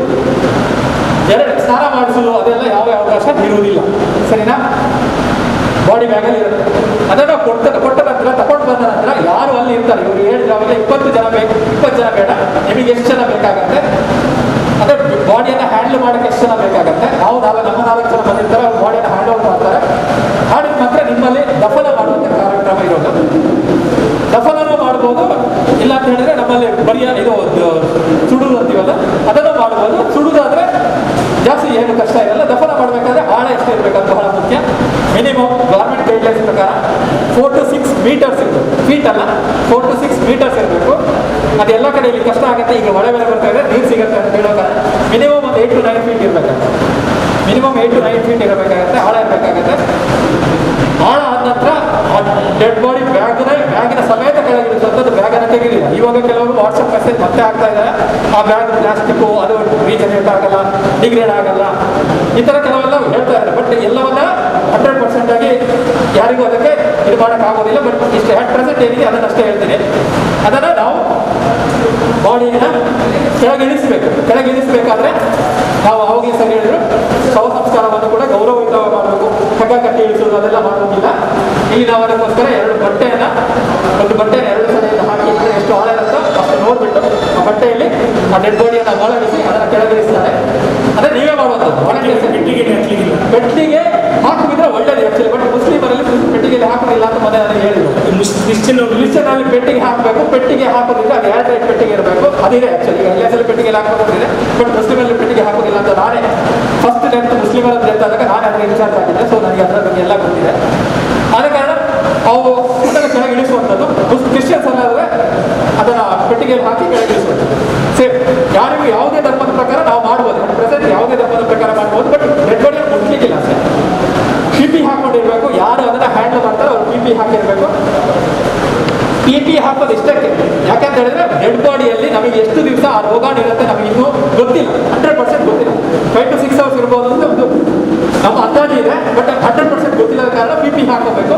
ಅದು ಬಹಳ ಮುಖ್ಯ. ಯಾಕಂದರೆ ರೋಗಾಣು ನಮಗೆ ಯಾವ ಬರುವ ಸಾಧ್ಯತೆಗಳು ಇರುವ ಕಾರಣ ಅದನ್ನು ಇಳಿಸ್ತೀವಿ. ಇಳಿಸಿದ ನಂತರ ಬಣ್ಣ ಹಾಕಿದ ನಂತರ ಲಾಸ್ಟ್ಗೆ ಎಲ್ಲ ಮುಗಿದ ನಂತರ ಮೇಲ್ಗಡೆ ಸಿಮೆಂಟ್ ಹಾಕಬೇಕು. ಸಿಮೆಂಟ್ ಏನಕ್ಕೆ ಹಾಕಬೇಕು ಅಂತ ಹೇಳಿದ್ರೆ ಯಾವುದೇ ಜೀವಿಗೆ ಅಂದರೆ ನಾಯಿಗಳಿರ್ಬೋದು ಯಾವುದೇ ಇರ್ಬೋದು ಅಲ್ಲಿ ಮತ್ತೆ ಅಗೆತ ಮಾಡಿ ಅದಕ್ಕೆ ಇದು ಮಾಡುವಂಥ ಅವಕಾಶ ಕೊಡಬಾರ್ದು. ಯಾಕಂತ ಹೇಳಿದ್ರೆ ಬಾಡಿ ಡಿಗ್ರೇಡ್ ಆಗೋಕ್ಕೆ ಮತ್ತೆ ಟೈಮ್ ತಗೊಳ್ಳೋದು. ಸೊ ಅಲ್ಲಿವರೆಗೆ ನಾವು ಅದನ್ನು ಸೇಫ್ ಆಗಿ ಇಡಬೇಕು, ಅದರದ್ದೇ ನ್ಯಾಚುರಲ್ ಪ್ರೊಸೆಸ್ಗೆ ಬಿಡಬೇಕು. ಇದಿಷ್ಟು ಗೌರ್ಮೆಂಟ್ ಗೈಡ್ಲೈನ್ಸ್. ಸೊ ಇದೆಲ್ಲ ಮಾಡಬೇಕಾದ್ರೆ ನೀವು PP ಹಾಕಬೇಕು. PP ಹೇಗೆ ಹಾಕಬೇಕು ಅನ್ನೋದು ನಿಮಗೆ ಗೊತ್ತಿರಬೇಕು. PP ಹಾಕೋದು ದೊಡ್ಡ ಕಷ್ಟ ಏನಿಲ್ಲ, ತೆಗಿಬೇಕಾದ್ರೆ ಇಂಪಾರ್ಟೆಂಟ್. ತೆಗಿಬೇಕಾದ್ರೆ ಅದು ಇನ್ಫೆಕ್ಟ್ ಆಗಿರುತ್ತೆ, ಅಂದರೆ ಕಂಟಾಮಿನೇಟ್ ಆಗಿರುತ್ತೆ. ನೀವು ಡೆಡ್ ಬಾಡಿಯನ್ನು ಡೈರೆಕ್ಟಾಗಿ ಕೊಟ್ಟಿಲ್ಲ ಅಂದ್ರೆ ಅದಕ್ಕೆ ಸಂಬಂಧಪಟ್ಟ ಕೆಲವು ವಸ್ತುಗಳನ್ನು ಕೊಟ್ಟಿರ್ತೀರ, ಆದ ಕಾರಣ ಪಾಸಿಬಿಲಿಟಿ ಆಫ್ ಕಂಟಾಮಿನೇಷನ್ ಇದೆ. 100% ಏನಿಲ್ಲ, ಯಾವುದೋ ಒಂದು -% ಅಂದರೆ 1% ಅಷ್ಟು ಇರ್ಬೋದು. ಆದ ಕಾರಣ ತೆಗಿಬೇಕಾದ್ರೆ ನೀವು ಕೆಲವೊಂದು ಗೈಡ್ಲೈನ್ಸ್ ಅನ್ನು ಯಾವ ರೀತಿ ತೆಗಿಬೇಕು ಅನ್ನೋದನ್ನ ಫಾಲೋ ಮಾಡಿ. ಇದು ಬಹಳ ಮುಖ್ಯ. ಅಂತ ಹೇಳಿದ್ರೆ ಹಾಕೋದ್ರಲ್ಲಿ ಏನೂ ತೊಂದರೆ ಆಗೋದಿಲ್ಲ, ನೀವು ಹೇಗೆ ಬೇಕಾದ್ರೆ ಹಾಕಬಹುದು. ಬಟ್ ಅದನ್ನು ಹೇಳ್ಕೊಡ್ತೀನಿ ನಾನು ಹೇಗೆ ಹಾಕೋದು, ಹೇಗೆ ಬೇಕಾದ್ರೆ ಹಾಕೋಬಹುದು, ದೊಡ್ಡ ಸಮಸ್ಯೆ ಏನಾಗುತ್ತೆ. ಬಟ್ ತೆಗಿಬೇಕಾದ್ರೆ ಬಹಳ ಮುಖ್ಯ. ಯಾಕಂತ ಹೇಳಿದ್ರೆ ಕಂಟಾಮಿನೇಟ್ ಆಗಿರುತ್ತೆ, ಅದನ್ನು ಮತ್ತೆ ಡಿಸ್ಪೋಸ್ ಮಾಡೋದು ಬಹಳ ಮುಖ್ಯ. ಅಲ್ಲೇ ಬಿಟ್ಟು ಬರೋದು ಎಲ್ಲರಿಗೂ ಅಭ್ಯಾಸ ಇರುತ್ತೆ. ಆಯ್ತಲ್ಲ, ಎಲ್ಲ ನಾವು ಸಾಮಾನ್ಯವಾಗಿ ಎಲ್ಲರೂ ನಮ್ಮ ಕೆಲಸ ಆಯ್ತಾ ಹೋಗಿತ್ತು, ಆಮೇಲೆ ಏನಾದರೂ ಆಗೋದಿಲ್ಲ, ಆಮೇಲಿಂದ ಕೂಡ ಸಮಯ ಇರುತ್ತೆ. ಯಾಕಂತ ಹೇಳಿದ್ರೆ ಆ ಹಾಕಿರುವಂಥ ಬಟ್ಟೆ ಬಯೋಮೆಡಿಕಲ್ ವೇಸ್ಟ್ ಆಗಿರುತ್ತೆ. PPಯ ಬಯೋಮೆಡಿಕಲ್ ವೇಸ್ಟನ್ನು ಹ್ಯಾಂಡಲ್ ಮಾಡೋದು ಟೋಟಲಿ ಡಿಫ್ರೆಂಟ್. ನೀವು ನಿಮ್ಮ ಪಂಚಾಯತ್ ನಾವು ಬರ್ತಾರೆ, ಅವ್ರ ಹತ್ರ ಕೊಡಲಿಕ್ಕೆ ಆಗೋದಿಲ್ಲ. ಅದಕ್ಕೆ ಬೇರೆಯೇ ಸಂಸ್ಥೆ ಇದೆ, ನಿಮ್ಮ ಹತ್ತಿರದ ಆಸ್ಪತ್ರೆಯಲ್ಲಿ ಕೊಡಬೇಕಾಗುತ್ತೆ. ಅದನ್ನು ಆಸ್ಪತ್ರೆಯಲ್ಲಿ ಅದಕ್ಕೆ ಅವರು ಆಸ್ಪತ್ರೆಯ ವೇಸ್ಟ್ ಏನಿದೆ ಅದ್ರ ಜೊತೆಗೆ ಅದನ್ನು ಕಳಿಸ್ಕೊಡ್ತಾರೆ. ಅದನ್ನು ಹಾಗೆ ಬಿಸಾಡಲಿಕ್ಕಿಲ್ಲ. ಇಲ್ಲಾಂದ್ರೆ ಬಿಸಾಡಿದ್ರೆ ನಾಳೆ ಮತ್ತೆ ಟಿವಿಯಲ್ಲಿ ಬರ್ತಾರೆ, ಇವ್ರು ಹಿಂಗೆ ಕಾಯ್ತಾ ಇರ್ತಾರೆ, ಅಲ್ಲೂ ಹಿಂಗೆ ಮಾಡ್ತಾ ಇರ್ತಾರೆ, ಬರ್ತಾರೆ. ನಿರ್ಲಕ್ಷ್ಯ, ವೈದ್ಯರ ನಿರ್ಲಕ್ಷ್ಯ ಅಂದ್ರೆ ಬರುತ್ತೆ. ಯಾಕಂದ್ರೆ ಡಾಕ್ಟರ್ ಇಸ್ ಇನ್ಚಾರ್ಜ್ ಆದ್ರೆ ಅದೇ ಆಂಬುಲೆನ್ಸ್ ಅಲ್ಲಿ ಕೊಟ್ಟರೆ ಅದೇ ಆಂಬುಲೆನ್ಸ್ ಅಲ್ಲಿ ಕೊಟ್ಟರೆ ಒಳ್ಳೇದು. ಯಾಕಂದ್ರೆ ಕೆಲವು ಸಲ ತುಂಬ ಹೊತ್ತಾಗುತ್ತೆ ಅಂತೇಳಿ ಆಂಬುಲೆನ್ಸ್ ಕೆಲವು ಸಲ ನಿಲ್ಲುವುದಿಲ್ಲ. ಯಾಕಂದ್ರೆ ನೀವು ಬಟ್ಟೆ ಎಲ್ಲ ಹಾಕಬೇಕು ಅಂತ ಹೇಳಿ ನೈಟ್ ಎಲ್ಲ 10 ಗಂಟೆ 11 ಗಂಟೆ ಕೆಲಸ ಅವ್ರು ನಿಲ್ಲುವುದಿಲ್ಲ. ಕೆಲವು ಸಲ ಬೇಕು, ಯಾಕಂದ್ರೆ ಕೆಲವು ಲೇಡಿ ಡಾಕ್ಟರ್ಗಳು ಇರ್ತಾರೆ, ಅವರಿಗೆಲ್ಲ ಅವ್ರಿಗೆ ಕೆಲವು ಸಮಸ್ಯೆಗಳಿರ್ತವೆ, ತುಂಬ ಹೊತ್ತು ಇರೋಕ್ಕಾಗಲ್ಲ. ಅವಾಗ ಕೆಲವು ನೀವು ಏನು ಮ್ಯಾನೇಜ್ ಮಾಡಬೇಕು ಅಂತೇಳಿ ವೇಸ್ಟ್ ಅನ್ನ ಹತ್ತಿರದ ಗೌರ್ಮೆಂಟ್ ಆಸ್ಪತ್ರೆ ಇದೆಯೋ ಅಲ್ಲಿ ಅಥವಾ ಪ್ರೈವೇಟ್ ಆಸ್ಪತ್ರೆ ಇರ್ಬೋದು, ಎಲ್ಲ ಕಡೆಯೂ ಕೂಡ ಮೆಡಿಕಲ್ ವೇಸ್ಟ್ ಅನ್ನ ಹ್ಯಾಂಡಲ್ ಮಾಡೋ ಬೇರೆ ರೀತಿ ಇದೆ, ಅದನ್ನು ಕೊಡಬೇಕು. ಯಾಕಂತೇಳಿದ್ರೆ ನಾವು ಕೋವಿಡ್ ವೇಸ್ಟ್ ಅಂತ ಸ್ಟಿಕ್ಕರ್ ಹಾಕಿ ಕಳಿಸ್ಬೇಕಾಗುತ್ತೆ. ಇದು ಕೋವಿಡ್ಗೆ ಸಂಬಂಧಪಟ್ಟ ವೇಸ್ಟ್ ಆದ ಕಾರಣ ಕೋವಿಡ್ ವೇಸ್ಟ್ ಅಂತ ಸ್ಟಿಕ್ಕರ್ ಹಾಕಿ ಕಳಿಸ್ಬೇಕಾಗುತ್ತೆ.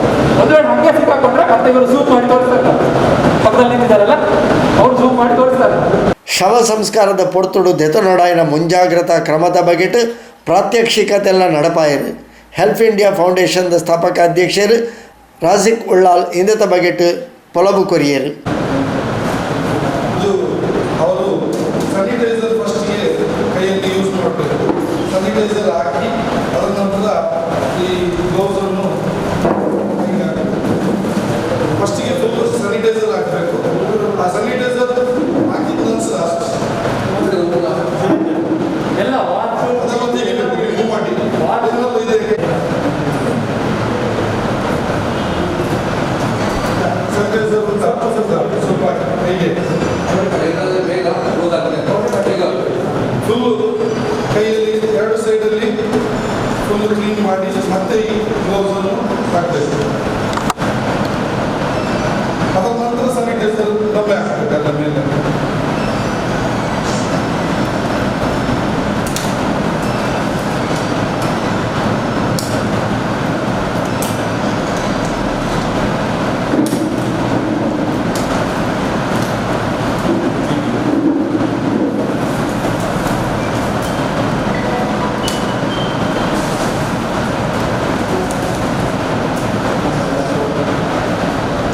ಚಪ್ಪಲ್ ಇದ್ರೆ ಅದರ ಮೇಲ್ಗಡೆ ಈ ಕಾಲಿನ ಕವರ್ ಹಾಕಬೇಕು, ತೆಗಿಲಿಕ್ಕಿಲ್ಲ. ಅದರ ಮೇಲೆ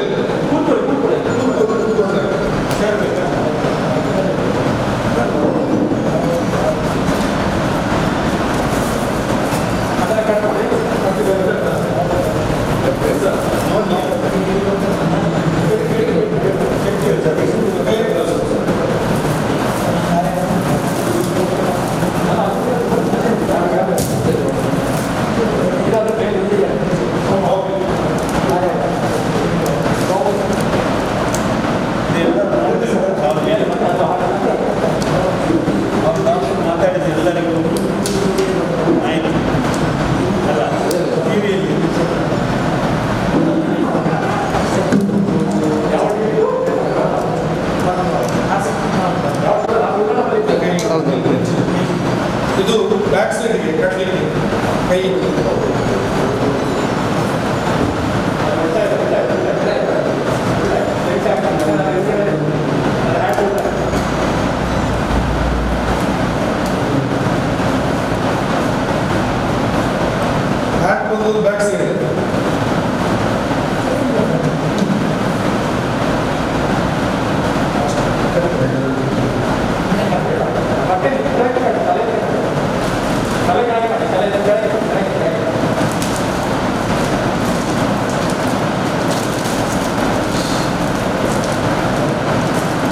ಆ್ಯಕ್ಚುಲಿ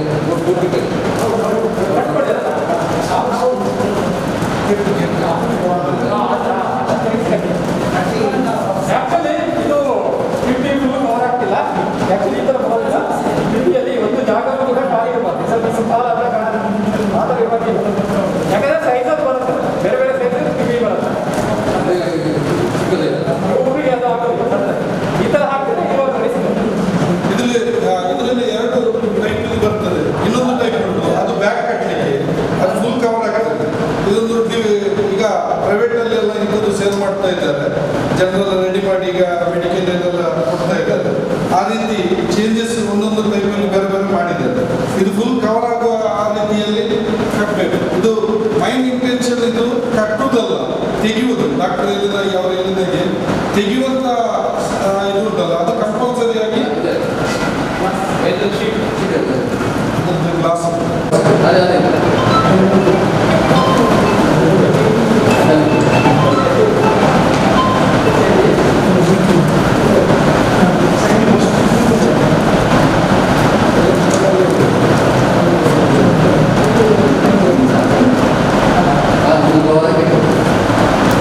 ಇದು ಒಂದು ಒಬ್ಸರ್ವೇಷನ್ ಹಾಕೊಂಡು ಕರೆಕ್ಟ್ ನಂಗೆ ಉಡೋದು ಪಲ್ಲಿರೆ ನಂಗೆ ಖಬರಸ್ತಾನ ಪಲ್ಲಿರೆ ಚೆಮ್ಮ ದೂರಿಂದಾಗಿದೆ.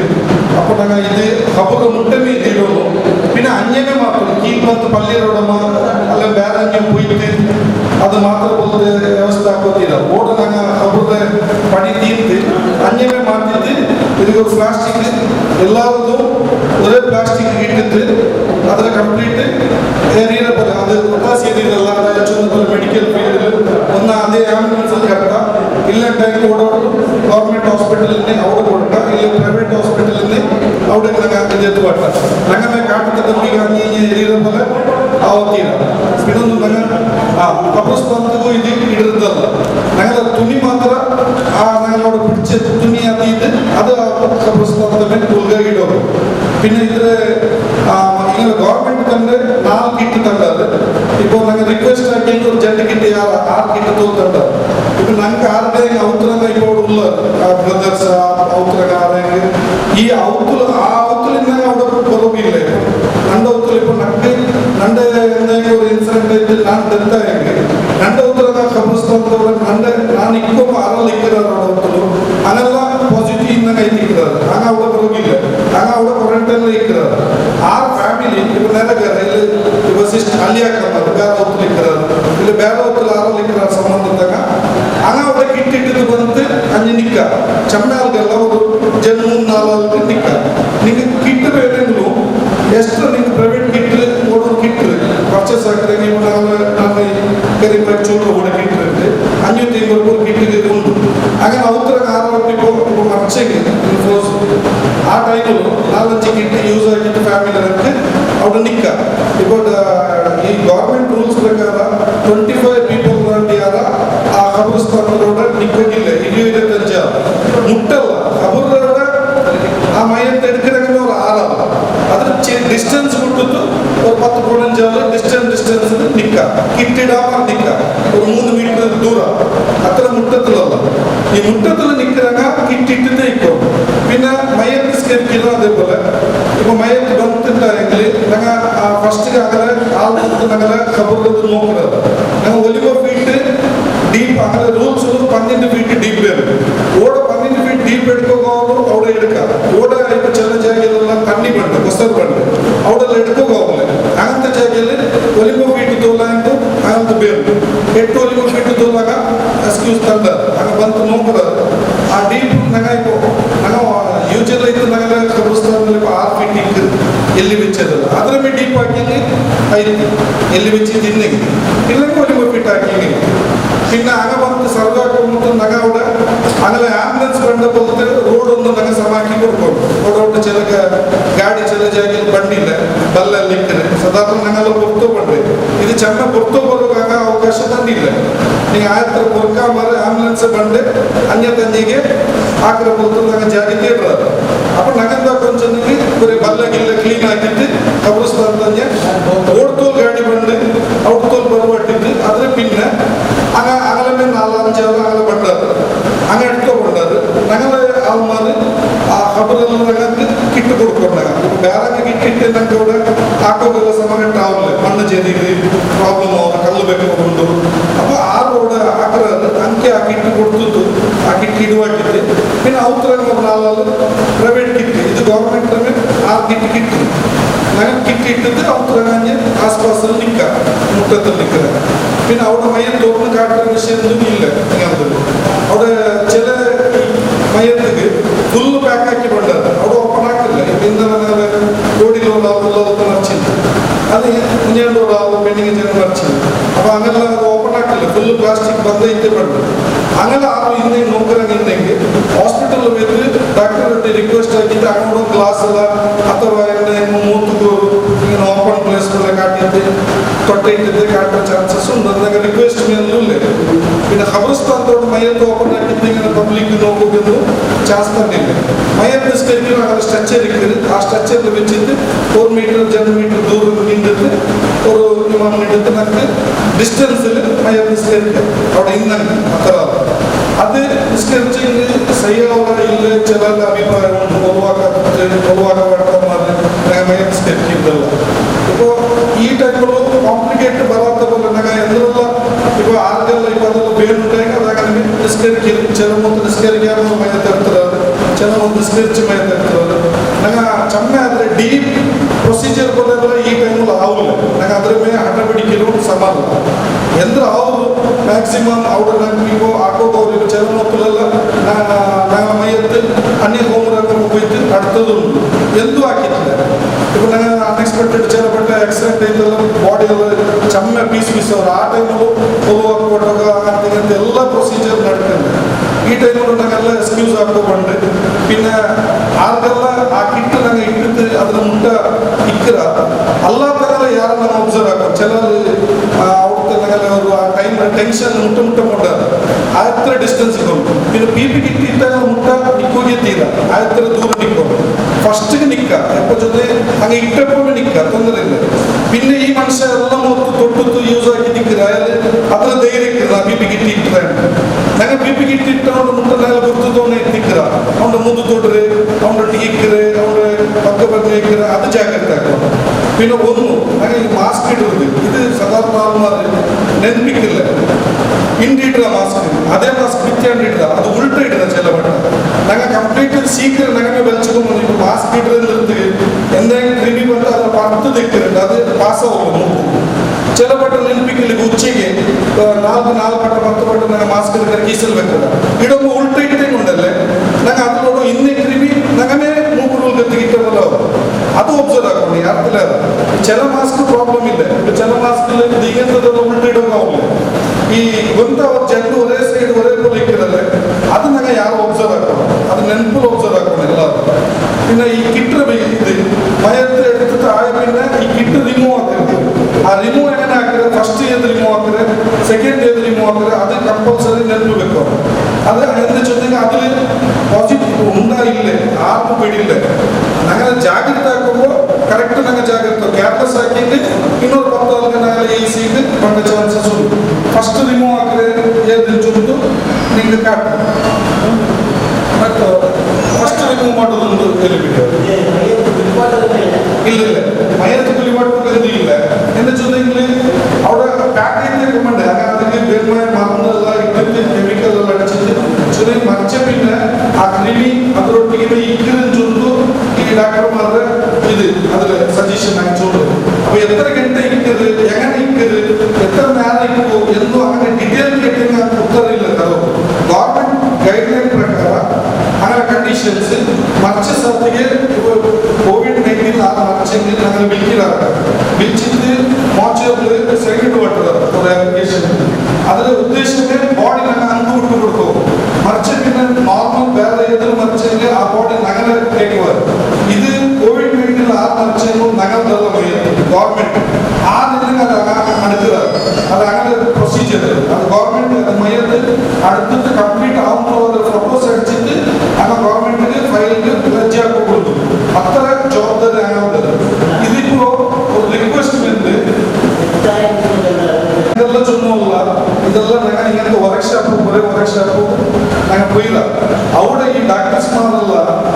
ಬಗ್ಗೆ ചെമ്മ നമുക്ക് ചർച്ച ചെയ്യും. ആ ചർച്ചയിൽ ചൊന്ന പങ്കെടുത്താണെങ്കിൽ ചൊന്നില്ലേ ഇത് കറക്റ്റായിട്ട് ആർക്കും എന്തും സമാധാനം പിടിയില്ല.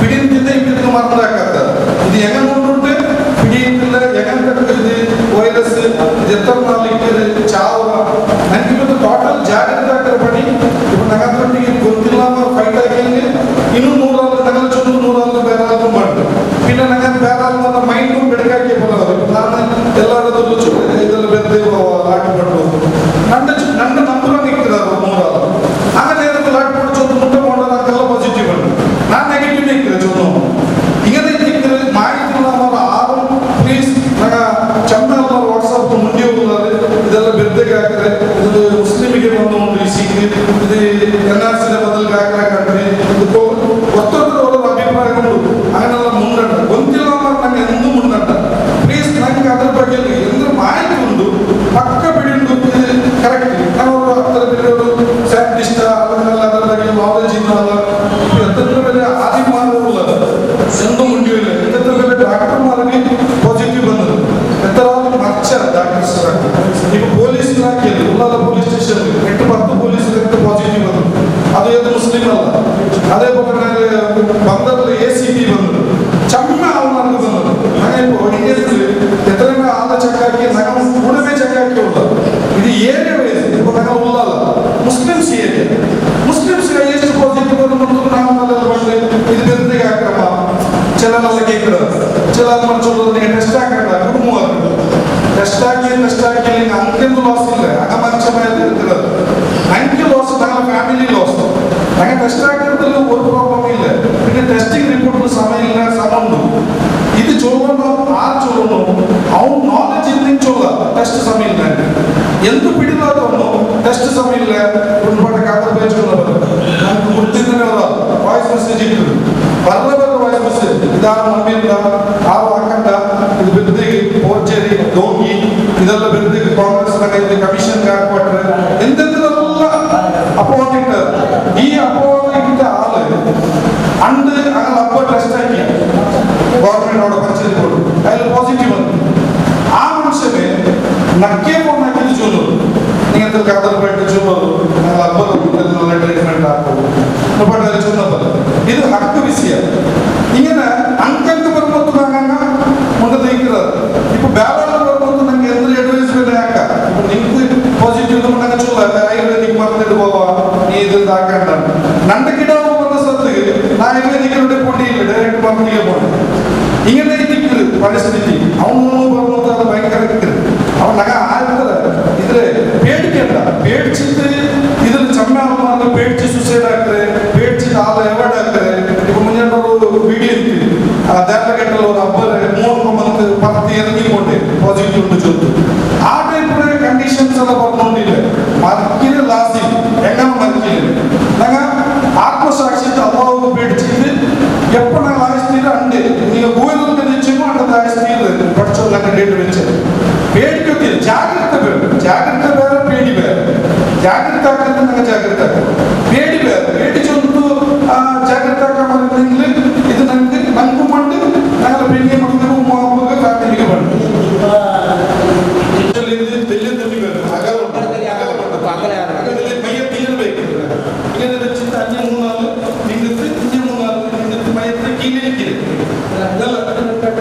ഇതിലിങ്ങനെ കടവാട്ടിട്ട് ആ സ്ട്രക്ചർ ഇരിക്കരുത് ആ സ്ട്രക്ചർ മയത്തിൽ ഇങ്ങനെ കിബിലത്തിൽ എങ്ങനെ വേണം അത് ഞങ്ങൾ പ്രൊസീജിയർ പോലെ അതിൽ വെച്ചിട്ട് മയത്ത് ഇരിക്കുമ്പോൾ കീഴിൽ ഇരിക്കല്ല മേലെ ഇട്ടിട്ട് ഈ സൈഡ് 3 നാൾ ഈ സൈഡ് 3 നാൾ സപ്പോർട്ട് ആക്കിയിട്ട് മയത്തിൽ നല്ല കീഴിൽ വെച്ചിട്ട് അവിടെ ഈ തുണിയുടെ അതിಗೆ ഇട്ടിട്ട് പിന്നെ അതേപോലെ കല്ല് വെക്കുന്നത് ആ കല്ല് വെക്കുമ്പോൾ അവിടെ ഇലിയൊന്നുണ്ടല്ലേ ഇലിയുണ്ട് അതിಗೆ ഇട്ടിട്ടാണ് ഇലിയുണ്ട് ഇട്ടിടാത്തതല്ല കൈകല്ല ആ ബ്ലൗസ് യൂണിഫോം ഉണ്ട് ആ യൂണിഫോം ഇട്ടാകவே കീഴിൽ ഇല്ലിട്ട് ആ കല്ല് വെച്ചിട്ട് തൊട്ടിട്ട് പ്രൊസീജിയർ ഇപ്പൊ നിങ്ങൾ തായ് കബൂർ ആക്കിയിട്ട് അതിൽ നട്ടു നിന്നിട്ട് മയ്യത്തിൽ കീല് കൊടുക്കിടല്ലേ ഇപ്പൊ ഈ കബൂർ ചെന്നിട്ട് കീല് പിടിച്ച് മേൽക്ക് ഒരേപോലെ വേണ്ട ಎಲ್ಲ ಗೊತ್ತು ಬೇಡ ಆಯ ಕಲ್ಲು ಉಂಟಲ್ಲೇ ಅದಕ್ಕಿಟ್ಟು ಅದ್ರ ಅಂಜನ ಕಲ್ಲು ಬೆಚ್ಚಿಟ್ಟು ಅದ್ರ ಡೀಪ್ ಹಾಕಿಂಗ್ ಅದ್ರ ಕೀಲು ಕೀಲ್ ಹಾಕಿಂಗ್ ಆ ತಾಯಿ ಕಲ್ಲು ಬಿಟ್ಟಿಗೆ ಬೇಕಿರ ಸೈಜ್ ಅಲ್ಲಿ ಉಂಟಲ್ಲ ಅದೆಲ್ಲ അങ്ങനെ ಕಬೂರ್ದ ಕೆಟ್ಟಿಟ್ಟು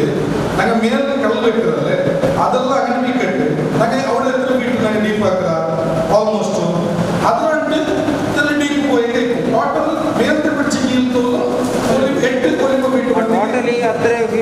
ತಾಯಿ ಕಬರು ಸಾಧಾರಣ ಮಾಮೂಲಿ ಹಾಕುമ്പോൾ അങ്ങനെ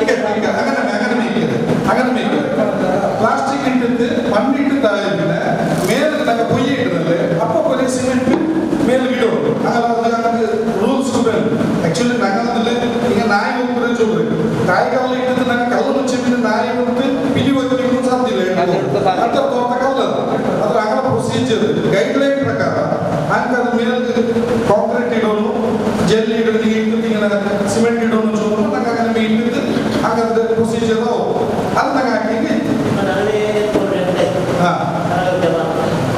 ಲಾಸ್ಟ್ ಟೈಮ್ ನಾನು ಬ್ಯಾಂಗ್ಳೂರು ಮೈಯಲ್ಲಿ ಬೇರೆ ಬಂದು ಗಲಾಟೆ ಆಗಿದೆ നിങ്ങൾ ഓടെ ഫെസിലിറ്റി ഇല്ല അപ്പൊ ഇവിടെ ഇവിടെ ജാഗില്ല 5 ഫീറ്റിൽ തന്നെ ഉണ്ട് ചില ജാഗ പ്രോബ്ലം ಈ ನಿರ್ದೇಶ ಪ್ರಕಾರ നമ്മൾ ചമ്മ സംശയം എത്തിയിട്ടുണ്ടെങ്കിൽ ഞങ്ങൾ മക്കളിൽ സംബന്ധപ്പെട്ട മത്സ്യങ്ങൾ പരിപൂർണമായിട്ട് അടക്കാൻ ചൊല്ലി എനിക്ക് വിശ്വാസ അവിടെ തോപ്പിക്കൊണ്ട് വന്നു സംശയിച്ചു ഞാൻ അവിടെ ಅದಕ್ಕೆ ನೀವು ಆರು ಪರಿಚೋಟ ಬೇಡಿಕೆಯಿಲ್ಲ ನೀವು ಓಡ್ ಮೇಲೆತ್ತರಕ್ಕೂ ಜಾಗ ಇല്ലെങ്കിലും ನೀವು ಫೋನ್ ಹಾಕೋರು ನಂಗೆ ವ್ಯವಸ್ಥೆ ಆಗಿದ್ದಂತ ರಿಪೇರಿ ಹಾಕೋರು ನಾಗೆಲ್ಲ ಬರ್ತಂತ ನೀವು ಮೈಯಂತ್ರಕ್ಕೂ ಒಂದು ಬೇಡಿಕೆ ಇಲ್ಲ ചില ಜಾಗದಲ್ಲಿ ಮೈಯಂತ್ರದಲ್ಲಿ ರಿಜೆಕ್ಟ್ ಆಗಿಲ್ಲ പിന്നെ ചിലർക്ക് മാഹിതി ഇല്ല ഇപ്പൊ ഇന്ന് മുന്നോട്ട് അപ്പുറത്തോളം മറിച്ചാൽ സുബൈക്ക് നമുക്ക് ഫോൺ ആക്കിയിട്ട് ഒരു പേടിച്ച് കിട്ടിയ പോലെ ഞങ്ങൾ മറിച്ചിട്ട് കൂടെ എടുക്കുന്ന പോവാം അവസ്ഥ ഉണ്ടാകും അങ്ങനത്തെ എന്ത് ഭയപ്പെടപ്പെടുന്നില്ല മയ്യത്ത് ഉടവന്നെ എടുക്കാം എല്ലാ പള്ളിയിലും എടുക്കാം ആ പള്ളിയിലും അവിടെ നിലകനക്ക് അകമുണ്ട് അല്ലെ പള്ളിയുണ്ട് മക്കളുള്ള ഒരു പ്രോബ്ലം ഇല്ല മയ്യത്ത് ഭൂമിയിലുള്ള ഒലിമ വീട്ടിൽ ഇട്ട് പിന്നെ അതിൽ കൊറോണ 10 പണ്ട് ഇന്നോവാ സ്പ്രെഡ് ആവും ഇല്ല മുട്ട കബർക്ക് എഫക്ട് ആവും ഒരു പ്രോബ്ലം ഇല്ല അങ്ങനത്തെ അത് പേടിക്കണ്ട അങ്ങനത്തെ ഗവൺമെന്റും ഇന്ത്യയിൽ പെർമിഷൻ തരണം അത് കഴിഞ്ഞ് സെപ്പറേറ്റ് ജാഗിങ് ആവശ്യമുള്ള നിങ്ങൾ കണ്ടീഷൻസ് വന്ന് 6 ഫീറ്റ് ഒലിമ വീട്ടിൽ പോകും 12 ഫീറ്റ് പോകുന്നുണ്ട് അങ്ങനെ റൂൾസ് ഒലിമത്തുള്ള ഓക്കെ നോ പ്രോബ്ലം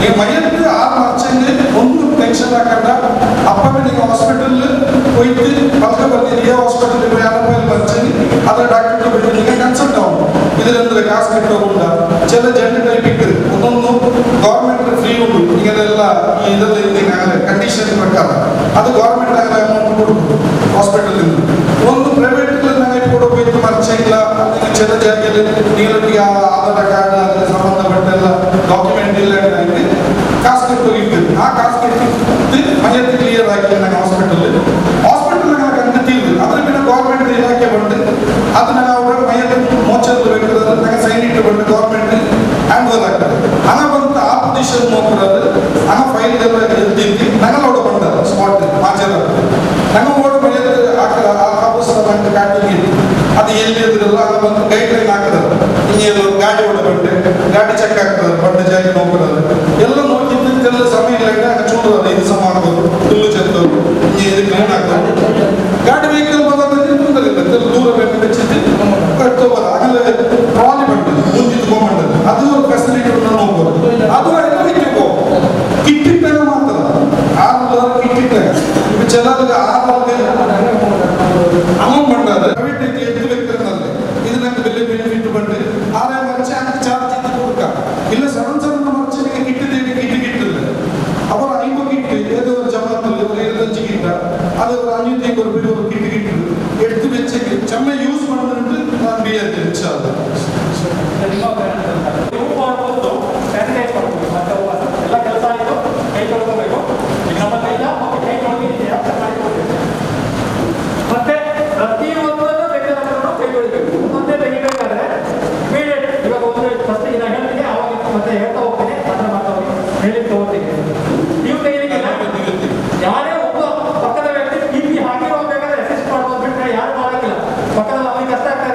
ಚಪ್ಪಲ್ ಒಳಗೆ ಇರಬೇಕು. ಚಪ್ಪಲ್ ಹೊರಗೆ ಹಾಕಿಲ್ಲ ಆಯ್ತಾ? ಯಾಕಂದ್ರೆ ಮಸಾಲೆ ಹೊರಗೆ ಹಾಕಿ ಅದಕ್ಕೆ ಕೊಡ್ಬೇಡ ಸರಿನಾ? ಈಗ ಯಾವುದೂ ಕಂಟಾಮಿನೇಟ್ ಆಗಿರೋದಿಲ್ಲ. ಆ ಥರ ತೆಗೆದ್ರೆ ಯಾವುದೂ ಕಂಟಾಮಿನೇಟ್ ಆಗಿರೋದಿಲ್ಲ. ನೆಕ್ಸ್ಟ್ ಗಾಗಲ್ಸ್ ಅಂದರೆ ಗಾಗಲ್ಸ್ ತೆಗಿಬೇಕು. ಕನ್ನಡಿ ಬಂದದಲ್ಲಿ ಅದು ಹಿಡಿದು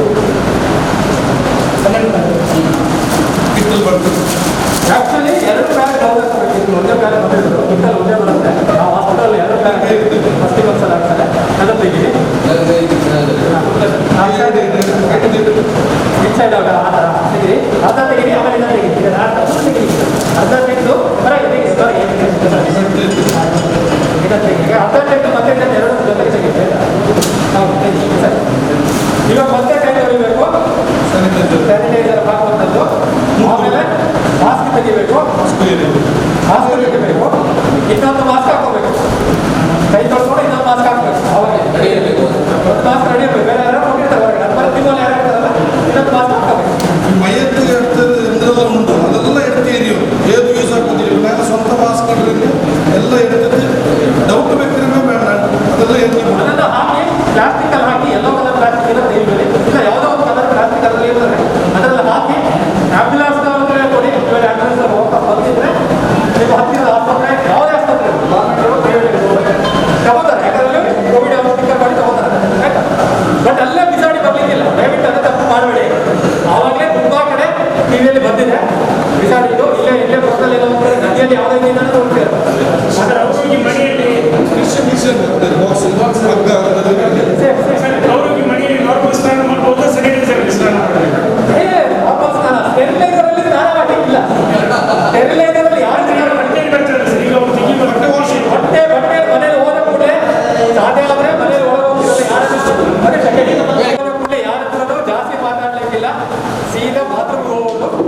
ಬಿಸಿನೀರು ಇರೋದು, ಬಿಸಿನೀರು ರೆಡಿ ಮಾಡಲಿಕ್ಕೆ ಅದಕ್ಕಿಂತ ಮೊದಲೇ ಫೋನ್ ಮಾಡಿ ಹೇಳಿ ಬಿಸಿನೀರು ಬರ್ತಾ ಇದ್ದೀನಿ, ಬಿಸಿನೀರು ರೆಡಿ ಮಾಡಿ ಹೇಳಿ. ಇಲ್ಲ ಗೀಸರ್ ಇದ್ರೆ ಗೀಸರ್ ರೆಡಿ ಇರುತ್ತೆ. ಹಾಕಿ ಬಟ್ಟೆ ಎಲ್ಲ ತೆಗೆದು ಆ ಬಿಸಿನೀರಿಗೆ ಹಾಕಿ ಸ್ನಾನ ಮಾಡಿ ಹೊರಗಡೆ ಬಂದು ಹೊಸ ಬಟ್ಟೆ ಹಾಕೋದು ಅಷ್ಟೇ. ಯಾರು ಸ್ಯಾನಿಟೈಸರಲ್ಲಿ ಸ್ನಾನ ಮಾಡಿ ಅವ್ರಿಗೇನಿಲ್ಲ ವೆಹಿಕಲ್ ಎಷ್ಟು ಸ್ಯಾನಿಟೈಸರ್. ಯಾವ ಮನುಷ್ಯನಿಗೂ ಸ್ಯಾನಿಟೈಸರ್ ಮಾಡೋದಿಲ್ಲ. ಮೊದಲು ಒಂದು ಮಾಡ್ತಾ ಇದ್ರು, ಒಂದು ಸ್ಯಾನಿಟೈಸರ್ ಬೇ ಅಂತ ಮಾಡಿ ಮಾಡ್ತಾ ಇದ್ರು. ಅದು ಯೂಸ್ಲೆಸ್ ಅಂತ ಗೊತ್ತಾಗಿ ಈಗ ನಿಲ್ಲಿಸಿದ್ದಾರೆ. ಸ್ಯಾನಿಟೈಸರ್ ಬೇ ಅಂತ ಕೆಲವರು ಕಡೆ ಹಾಕಿದ್ರು.